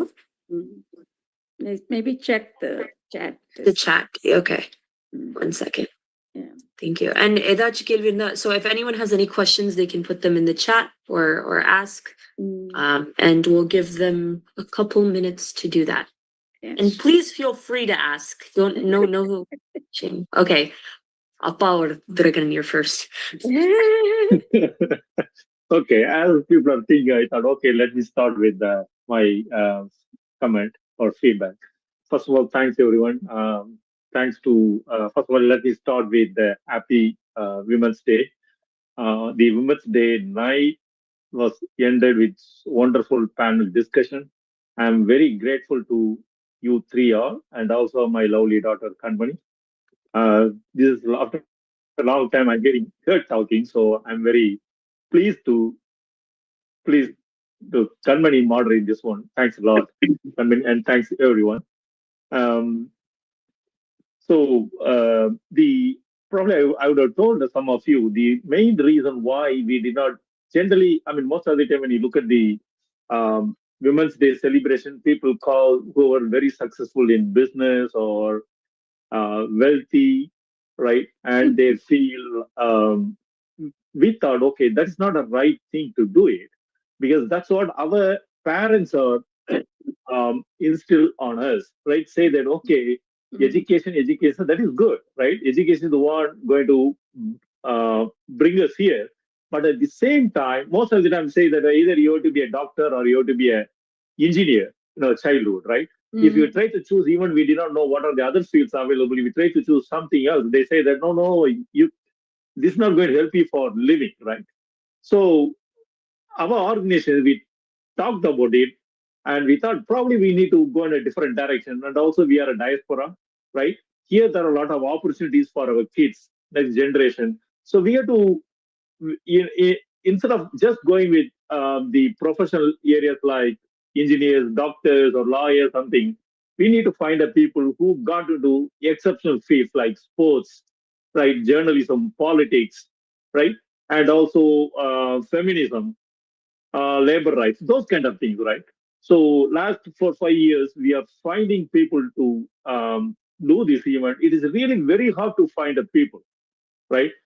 We search for days and weeks, and every year we find few people. Initially, we started with a couple of college-going kids, Tamil kids who got into international games like ping pong and wrestling, women wrestling. Women wrestling really, I was very amazed to hear that, okay, there was a Tamil women wrestler in America, right? And also she participated in international games. And we try to find journalists, those kind of people. And my other motivation is, we know Jews here, right? If they sneeze, then hold, not only America, even the world crumbles, right? So probably we need to go to all the places.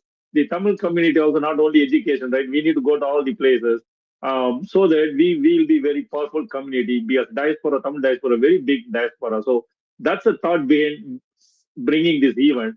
And also this event, we don't put language as a limitation. We say that, okay, speakers, they can speak either in Tamil or English, whatever they feel like, right? That said, today's event was very, very wonderful event. I really enjoy, and really, I'm very thankful to you three for your wonderful speech. Thanks a lot. Let me start with us. I haven't seen anybody else raising their hand, so let me start with a question. First of all, question to Nimmi and Jeeva, both of you. The field you've chosen, right? Kalai, I will come to you. The field you've chosen, right? It's very difficult for the same reason I told you, right? Our parents has to, okay, go into education, doctor, engineer, something like that, but you've chosen a different field. Even in America, we see that even Tamil community also, there are a lot of domestic violence, all those things, but still they are not getting help. But there is not much help for them, right?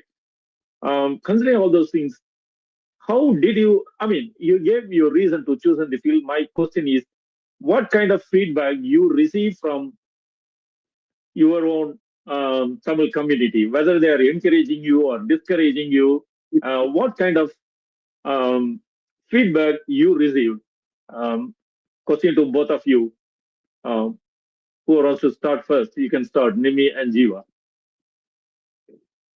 I'm happy to answer quickly, and then I may have to go. Unfortunately, it's a bit late here, but I will. I think for Olam Tamils, it's a little bit different. There's also, yes, there is the doctor, engineer, the traditional path, but there's also the fear of getting involved in politics, right? So I think obviously my parents left because of the war, and my uncle was a senior member of the Tamil party there.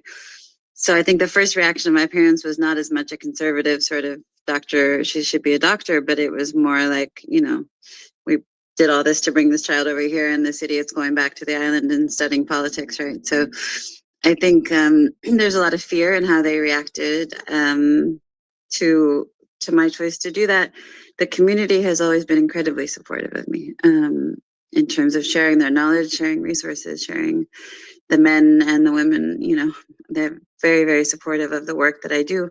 The only thing I would say is that, you know, for both of your questions, or so for both aspects of the question, I think it's important to say that rather than saying that these are not like spaces of power or fields that are oriented towards power, it's simply that we're reading power from a different place and in a different way, you know, because you would have a number of the diaspora who thought the best thing to do was to like raise a bunch of money to have a conservative politician, right, representing the Tamil struggle, whereas we were at that stage, you know, we could get 20,000 to speak to Barack Obama himself, right, because he wasn't that big yet, or, you know, again, looking at the question of gender, like if you can, rather than saying like, okay, well, you know, we have to think about how to ally with some of these very problematic, you know, whether it's Israel or others, to get more support for the Tamil struggle. Like we were in spaces where we could organize with some of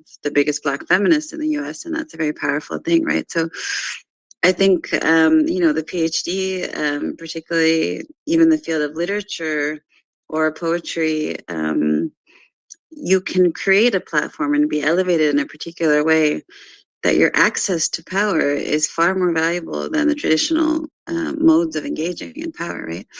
And so I think that's part of the push, is not just to say that we chose something different that is less visible or less powerful or less professional, but that we are so committed to a struggle that we excelled in this profession in a way that has more power, right? And I think that's particularly for young people is important to know. Thank you. Yeah, I think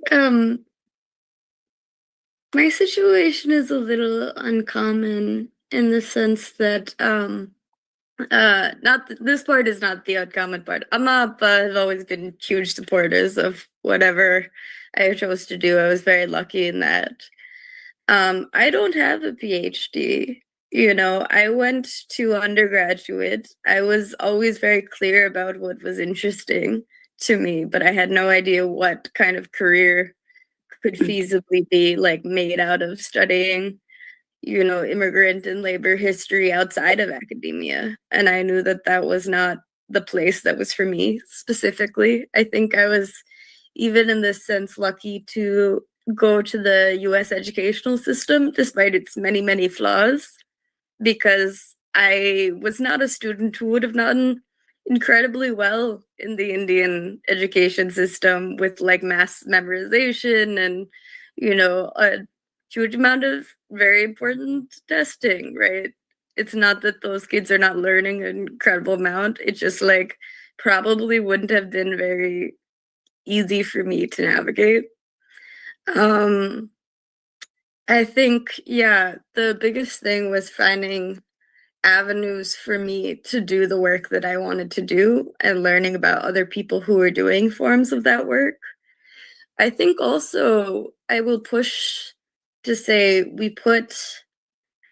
there's a lot more respect I have from the Tamil community now that I am a professional organizer, right, in the NGO space, for better or worse. But I'm not doing necessarily incredibly better work than I was 3 years ago when I was a bartender organizing with the Asian Pacific American Labor Alliance on the side, right? I think we have chemists and politicians and businessmen who do like incredible, like contribute to the Tamil community by translating, by creating different institutions, and that is recognized as their kind of important work outside of what they do professionally. But that's also true for organizing as well. And I know that that's already true for so many people in the community who are like huge leaders and huge parts of taking care of, you know, people struggling with domestic violence, with different issues, right? Outside of the work that they do. You may be working for the driver's license organization, right? But your true work may not be what you go to work to do every day. And I think that is a real thing that we should tell people and support. It's important to be financially stable. It's important to have healthcare, especially in this country. But you don't have to do, if you don't see a way for you to do the work that you want to do in a professional capacity, it's not always better being a staff member of the organization. It's just given more prestige. It doesn't mean that you'll be more financially stable or that you will necessarily do better work. So I just want to say there are many more jobs than I would have ever imagined existed when I was going to high school, college even. But also that you can do, I think it's incredibly important for everybody to have meaningful work that they do, but that doesn't have to be what you do for a living, right? And there are things that, for example, as a PhD student, I would have been much more vulnerable protesting against imperialism. Not that many of our students are not doing this, right? But there was a lot of vulnerability that I would have had being in a college, trying to do some of the political work I've done in the past, than I did having outside like private sector employment and being as part of a union shop and having a way for me to have my voice heard on the job. So I want to uplift our community members who go into the service sector, especially because it's a very underrated thing, especially also the folks who do things like home care, physical therapy, right? Like really essential jobs in the healthcare and like community services field. They do not get the same respect as doctors do, right? You can make a huge difference in somebody's life doing.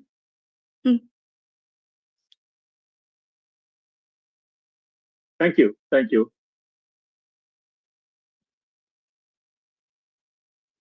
There is single tone. Yeah, you can unmute. Hello, everyone. Good evening. This is Sengutuvan. I'm part of Puratchikkavignar Mandram. Happy Women's Day, first of all, to all of you. And all three of you delivered very inspiring speeches. I really went through each and every aspects that you've been spoken today. And it's not only for the women, and it's for me also. I had a lot of takeaways from today's event, lot of inspiration from all of you. And thank you so much for participating today. And then, and I'm sure whoever is going to watch this, the video on the YouTube or any social medias in future, those younger generation, definitely they have a lot of things to take it from this content. And that kind of event organized by the team. So definitely I appreciate all of you, and happy Women's Day again. அம்மா சகோதரி சொன்னாங்களே, அது தமிழ்ல பேசுனதுக்கு ரொம்ப ரொம்ப நன்றிங்கம்மா. ரொம்ப அருமையா இருந்தது. அந்த மலேசிய தமிழ் உடைய ஸ்லாங் எதுவும் வருமானு பார்த்தேன், ஆனா எதுவுமே வரல. சோ ரொம்ப அழகான உச்சரிப்பு, ரொம்ப அழகான பேசுனீங்கம்மா. அதுல வந்துட்டு என்னோட வழியை நானே வகுத்துக்குவேன், நடக்க ஆரம்பிக்கிறதுக்கு முன்னாடியே வரைபடம் தேவையில்லை. அதுல வந்துட்டு அது ரொம்ப இன்ஸ்பைரிங்கா இருந்துச்சுங்கம்மா. எனக்கு ஒன்னும் வழிகாட்டி நான் யாரு அதையும் இவங்க அவங்க எல்லாம் நான் சூஸ் பண்ணிக்கல. என் வழிய நானே வழிய வச்சுக்கணும்ட்டு கண்டுபிடிச்சு அதுல டிராவல் பண்ணீங்க பாருங்களேன். அந்த யங் ஏஜ்ல அப்படி ஒரு டிசிஷன் எடுத்து காலேஜ் போயிட்டு மாஸ்டர்ஸ் முடிச்சுட்டு இங்க வந்துட்டு எவ்வளவு வருட போராட்டங்கள் ஒவ்வொருத்தருமே. I mean, the other two of them, Nimmi and Jeeva, both of them, you guys went through a lot of rough roads to learn things like the legal system, the social services, the obstacles that you had in your life. So much. Really inspiring, all of you. And salute you guys. And Kanmani, Amma, Kanmani நீங்க எங்களுக்கு அவ்வளோ அருமையா இன்னைக்கு நிறைய ஆளுகை பண்ணீங்க. Excellent orations, ரொம்ப அழகா கொண்டு போனீங்க. Appreciate you lot, Kanmani, and good luck for you. Okay, And thank you again. And we'll meet sometime. Okay. Bye-bye. Thanks. Yeah. Thank you. Thank you so much. Does someone else have a question they want to bring up as well? Yeah. Go for it. Sumi. Let me just say one thing, yeah, not everyone has,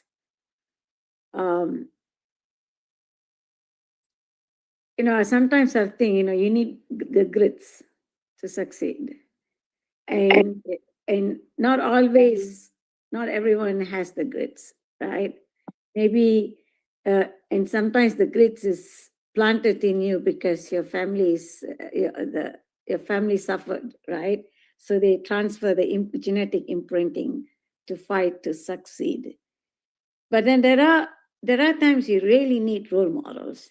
So one of the things that I would like is to see that all the other Tamil women can look at us and say, we can do it too, right? Nothing can stop us if we decide what to do. Manam irundal markam undu, right? So you just have to focus on the thing.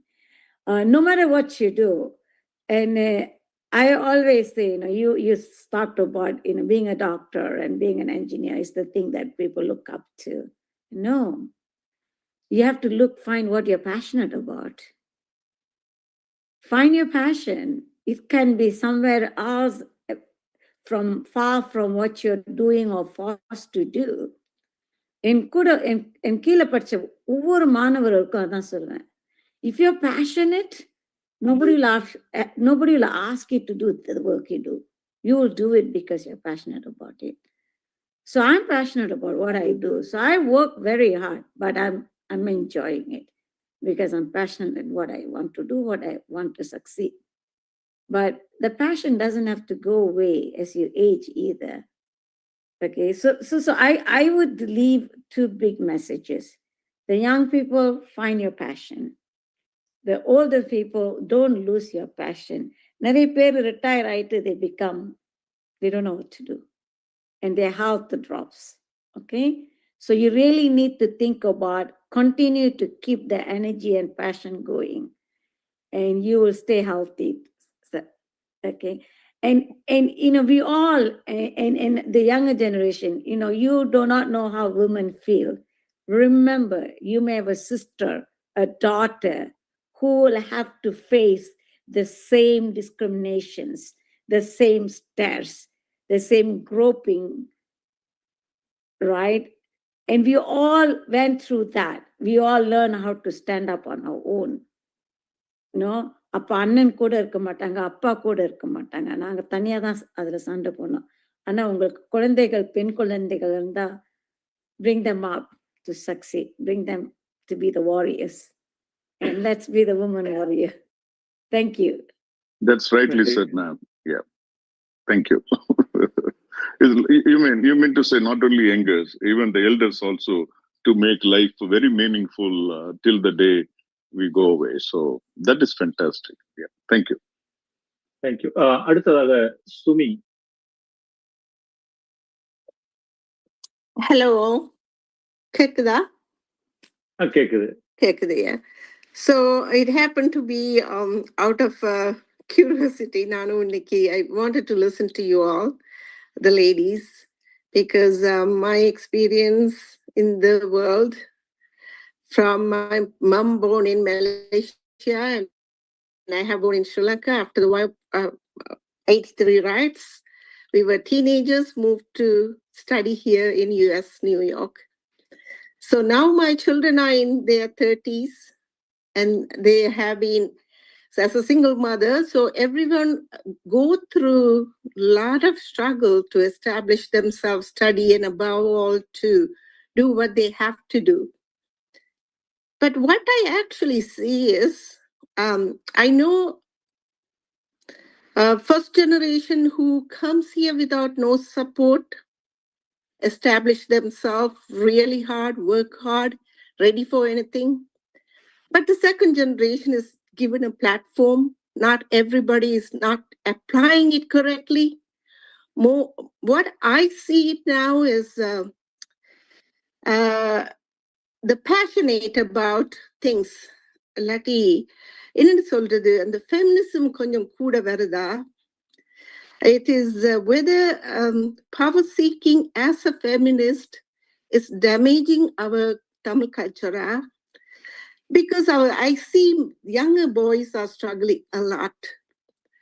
Because it is something that I feel it. Women are strong. I am a mother of a girl and a son too. They are strong now because given everything. In future, being considerable for everything, like ஒரு நல்ல ஒரு future Tamil கம்யூனிட்டிக்கு வர வேணும்னு சொன்னா there should be more understanding and அந்த values கொஞ்சம் கொடுக்கணும் போல எனக்கு I feel it. So I just in the timeline I wanted to highlight on that. There are so many people that they cannot even find a partner to marry. That's how I see it, right partners to marry. But there are struggles and also it's not lasting long. It is unfortunate. I mean, I also feel the same, like you all. It is something that we all should think about it, and the services Calamity is doing. I wish I could have Nimmi's and Jeeva's and Calamity's connections, if you don't mind. Being 44 years in this country, I have been involved in many things too. It cannot be sealed it in one quick job, but everybody can have the rights to raise their emotions and feel the way that they think. But it is something that collectively, opening the arm, everyone can reach to something very useful, especially women has more power nowadays. But it could be justifiable. That's how I think. If I'm wrong, please tell me.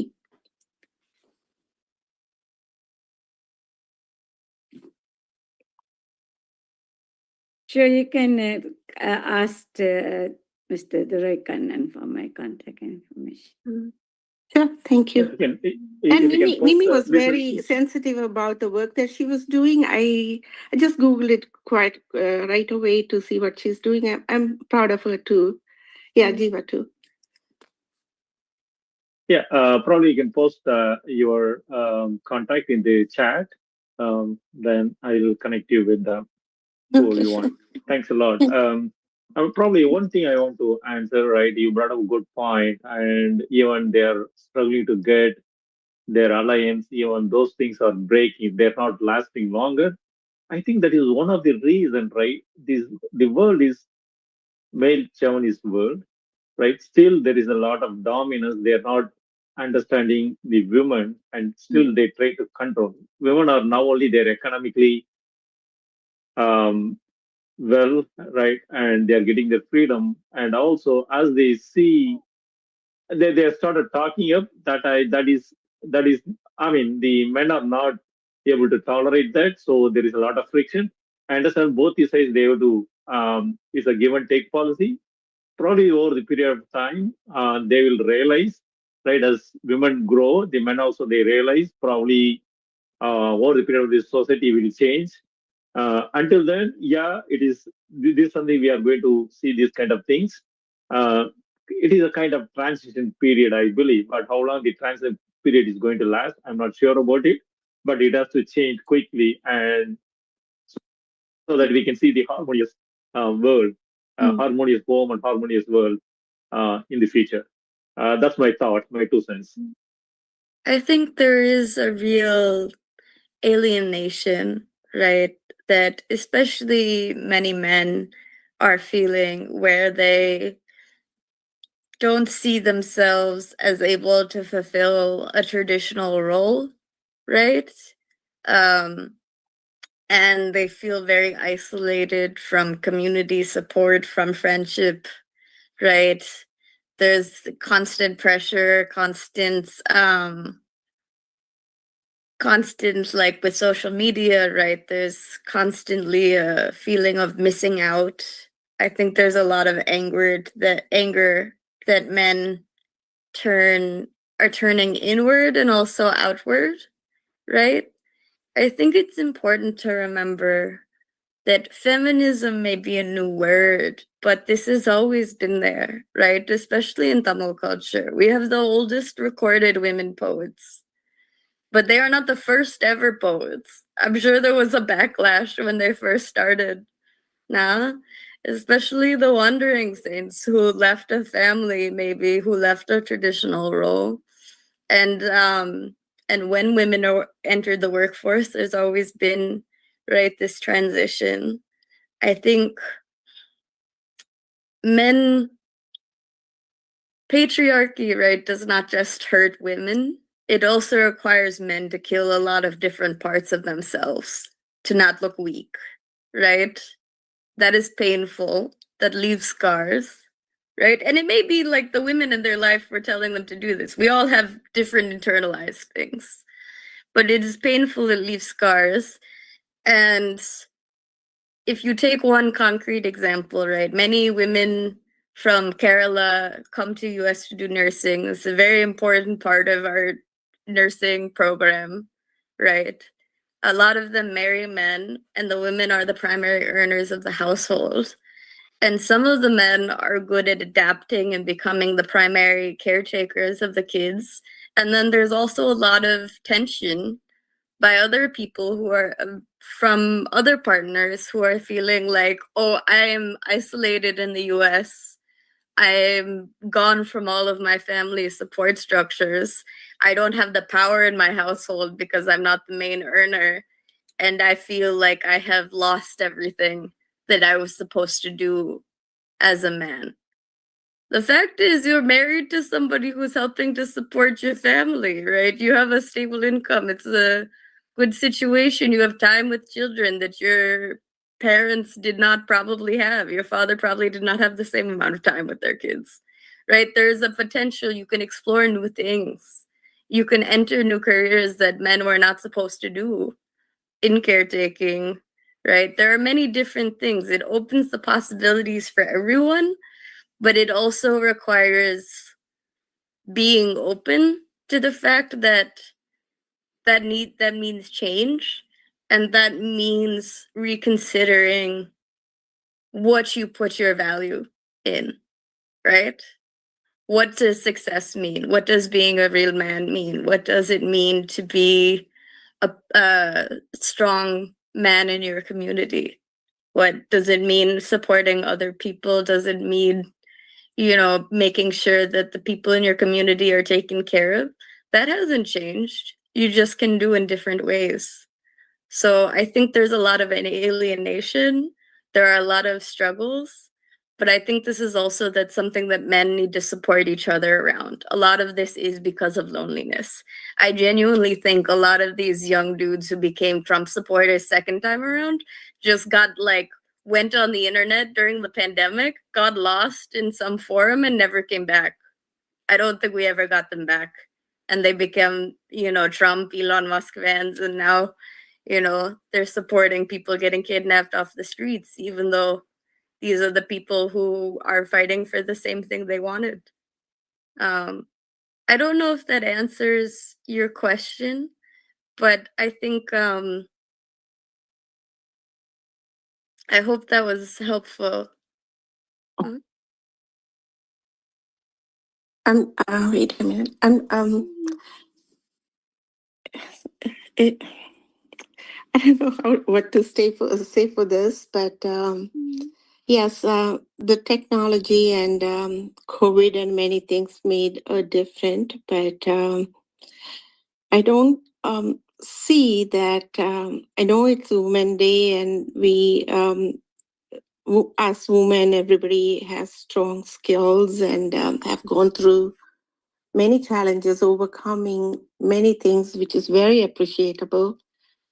In the meantime, I'm also thinking it is as a coordination of effect, reaching out to the right people and getting things done, pulling it together to make a difference is something that every woman should look into also, I feel it. that way.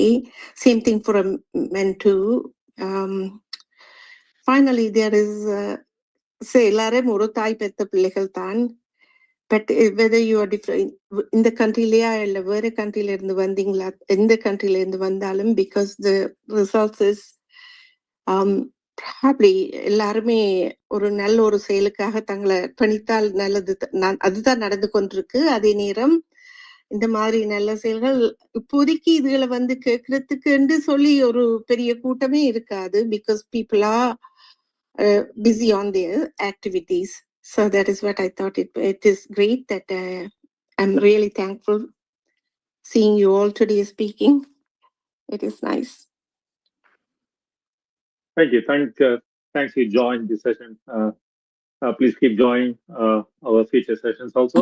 Finally, Chitrachandaleka, you raise your hand. Now you pull down. If you want to ask a question, probably you are going to be the last person going to ask question. So, okay, if you want to ask, yeah, go ahead. I just want to thank you for the first two all three speakers, and then Neriyalar. The first two speakers, Nimmi, and then who is the other one? Jeeva.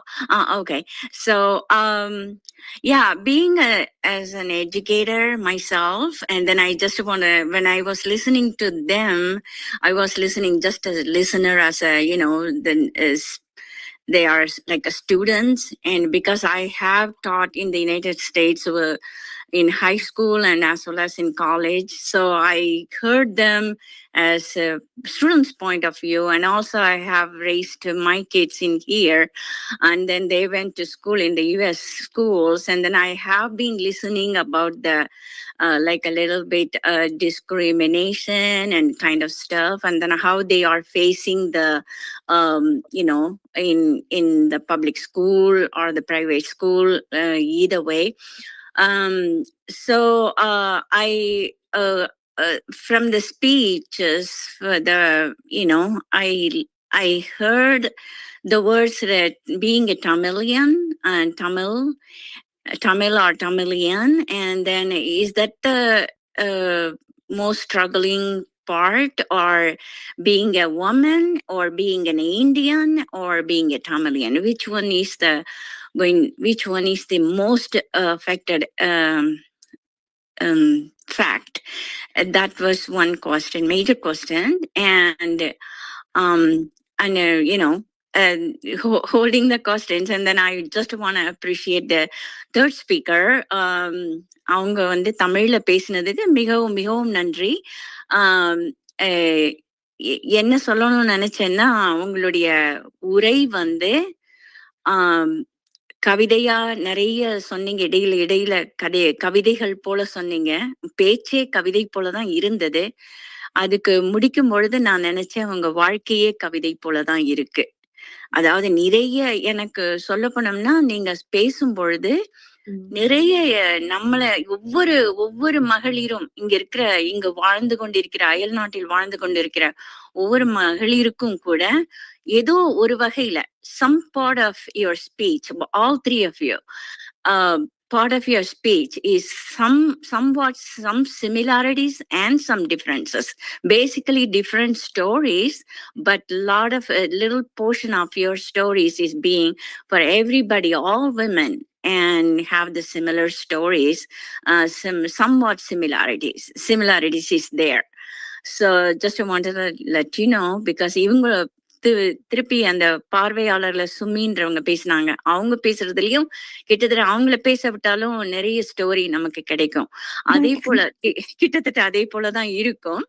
எல்லாருக்குமே ஒரு வெற்றி தோல்வி எல்லாமே நம்ம கடந்து வரோம். அப்புறம் இன்னொருவர் சொன்னாங்க, இன்னும் அவர் செங்குட்டுவன் சொன்னார்னு நினைக்கிறேன், அதாவது ஆண்களுக்கும் கூட அந்த ஒரு இது இருக்கு, அவரும் அந்த ஃபீல் பண்ணாருன்னு சொன்னாங்க. அது போல சொல்ல போனோம்னா என்னுடைய பிள்ளைகளே சொல்லியிருக்காங்க, sometimes being girl is different than them being a woman. Men will be struggling. Boys will struggle more than the women, because women have some power. They have some courageous. நமக்குள்ளேயே இருக்காது. அது அதை வச்சு நம்ம ஒரு நம்ம அதை வச்சு நம்ம அவங்களோட பழக முடியும். பலரோட பழகிறதுக்கு கூட வாய்ப்பு இருக்கு. ஆனா கொஞ்சம் பாய்ஸ் கொஞ்சம் ஐசோலேட்டட் ஆயிடுவாங்க. நம்ம பிள்ளைகள், தமிழ் பிள்ளைகள், தமிழ் மாணவர்கள் அல்லது நான் படிக்கிற கல்லூரி மாணவர்கள், இவங்களுக்கெல்லாம் கொஞ்சம் கூட்டம் இல்லைன்னா, ஃப்ரெண்ட்ஸ் இல்லைன்னா, நண்பர்கள் இல்லைன்னா அவங்க அப்படியே ஐசோலேட்டட் ஆயிடுவாங்க அப்படின்ற ஒரு உணர்வு இருக்கு. அதாவது இந்த கம்யூனிட்டியில இங்க இருக்கும் பொழுது அந்த ஒரு சிக்கல் வரும். எனவே எல்லாருக்கும் ஒரு பெரிய பாராட்டு. கண்மணி ரொம்ப அழகா செய்றீங்க. It's you handled very nice. And I just to have another small question to her father. When she was expressing something like about 12-year-old, when she was in 12, she had some kind of pressure. And then she, being a beautiful woman or beautiful girl or the wise girl, அப்படின்னு சொல்லி அவங்க ஒரு struggle சொன்னது. Did you feel that? Did the father feel? Did you identify? Did you feel that her feeling during that time? Probably not that particular feeling. Now we used to have a lot of fight, all that stuff, right? Different kind of things. So probably I did not realize this particular emotional thing going on in her mind. I used to ask her to study Tamil and give importance to Tamil. Now I'm a lot more mature than probably when she was 12 years or something like that. Right? That time it's a completely different person. Right? I try to put more pressure on getting things done, and also I expect a lot more, perfection, right? Those kind of things. So sometimes, as I ask her to talk in Tamil very often, that is something really bad from my side. Even the childhood, when she comes back from school, she tries to tell a story in English. What I do, I want her to learn Tamil, tell her, hey, hold on, can you tell in Tamil? Suddenly what she says, okay, I'll talk to you later. Right? This kind of things. Right? Later it felt very bad.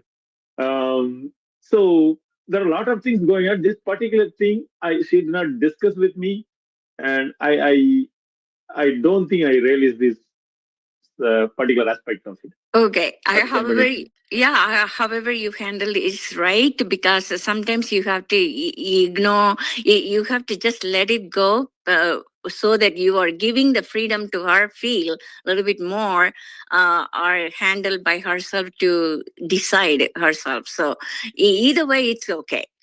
And another thing, அவங்களுக்கு தமிழ்ல express பண்ணி சொல்ல முடியாது.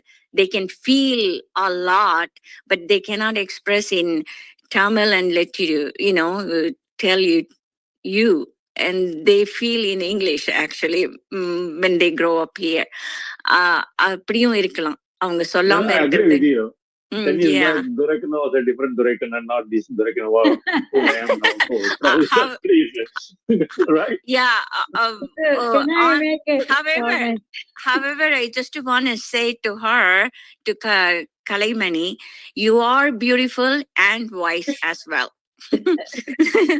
So that's what I wanted to say. So thank you very much. And then that's all my question. One question, I let it. If you have time, or if it's okay. Just being a woman or being a Tamilian, because I didn't hear any of you said being an Indian. So, and again, if you have said Indian, then I would have asked another question, probably whether there are some conflicts, understanding from the American points of view. They just look at you as an Indian. They don't look at you as a Tamil or a North Indian or South Indian. So if sometimes they misunderstood. They talk a lot of things to me. Now, I was not a student, but I was an educator, so they never asked directly face-to-face any questions. I didn't let them ask, but I have heard that they may ask questions, they may misunderstood about, they will talk about, you are, they say something that actually it belongs to North Indian culture, but they will affect you or attack you or something in words. But at that time, the Tamil, being a Tamilian, they may have some kind of conflicts and, or, they have a little bit struggle to answer. So did you have any kind of situation like that?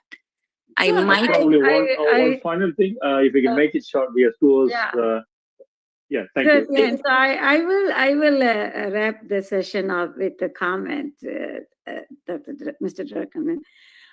Importantly, what I learned is that I got to walk the walk to be accepted, right? So I dressed Western, I spoke English, I taught in English, but then when I was accepted, then I wear sari, right? I go and teach in sari. And then they go, oh, you're Indian. I say, yeah, I've always been an Indian, right? Of course, they don't know how to differentiate me a Tamil from Indian, right? However, I also learned that educating them is critical, and we do it. So I invite everybody to my house for Diwali. They get to see how we celebrate. I invite my lab for Krishna Jayanti, right? So they all dress up in saris. Let them rate my saris. So over time they learn, and then I have to teach them that, our mother tongue is different. We have our history goes over 2,000 years.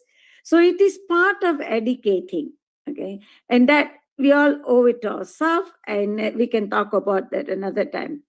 And it's the most important thing that you mentioned, as a student, a lot of our kids feel discriminated. They don't see friends. I have nephew and nieces who feel that way in school. But we also, as a community, don't do enough to make them feel proud. How many kids know that their history is 2,500 years ago?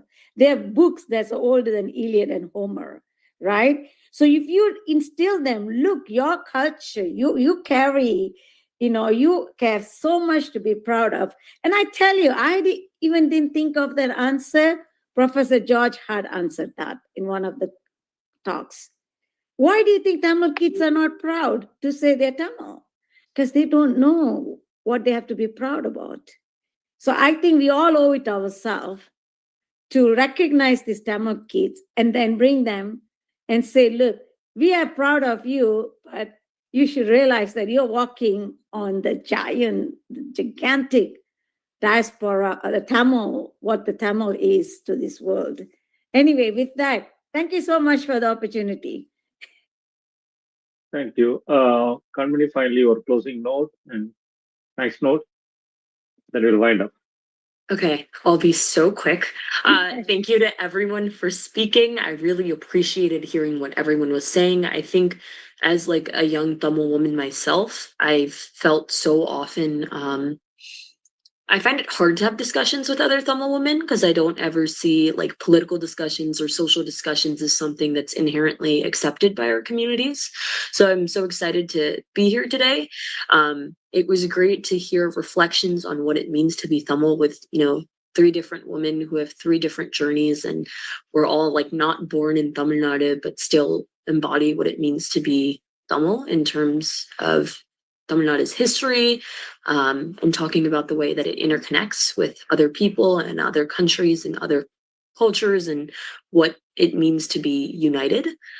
So I really appreciated that. And I hope there's other young girls listening as well and understand that, it's okay to like identify with the Tamil woman title and to research and to learn more and you know, even if it might not seem inherently or immediately accepting, there is a space for you. You just have to find it. And, you know, everyone is so excited to hear your thoughts and your ambitions. And to summarize what everyone I think was saying, and specifically what Dr. Kalai was saying, you really do not have to cut yourself down to fit into some sort of box or put yourself down. And being a woman, despite all of the hindrances that might come through political attacks and, you know, physical attacks and things of the sort, it is very exciting. There are many multitudes, and there are women you'll meet that will inspire you all the time. And I'm so excited to, again, have talked to all these women and to have heard their stories. So thank you to everyone for speaking. Thank you to everyone for coming. And with that, Nandri, and I hope you guys all have a great night. So thank you. நன்றி வணக்கம். நன்றி.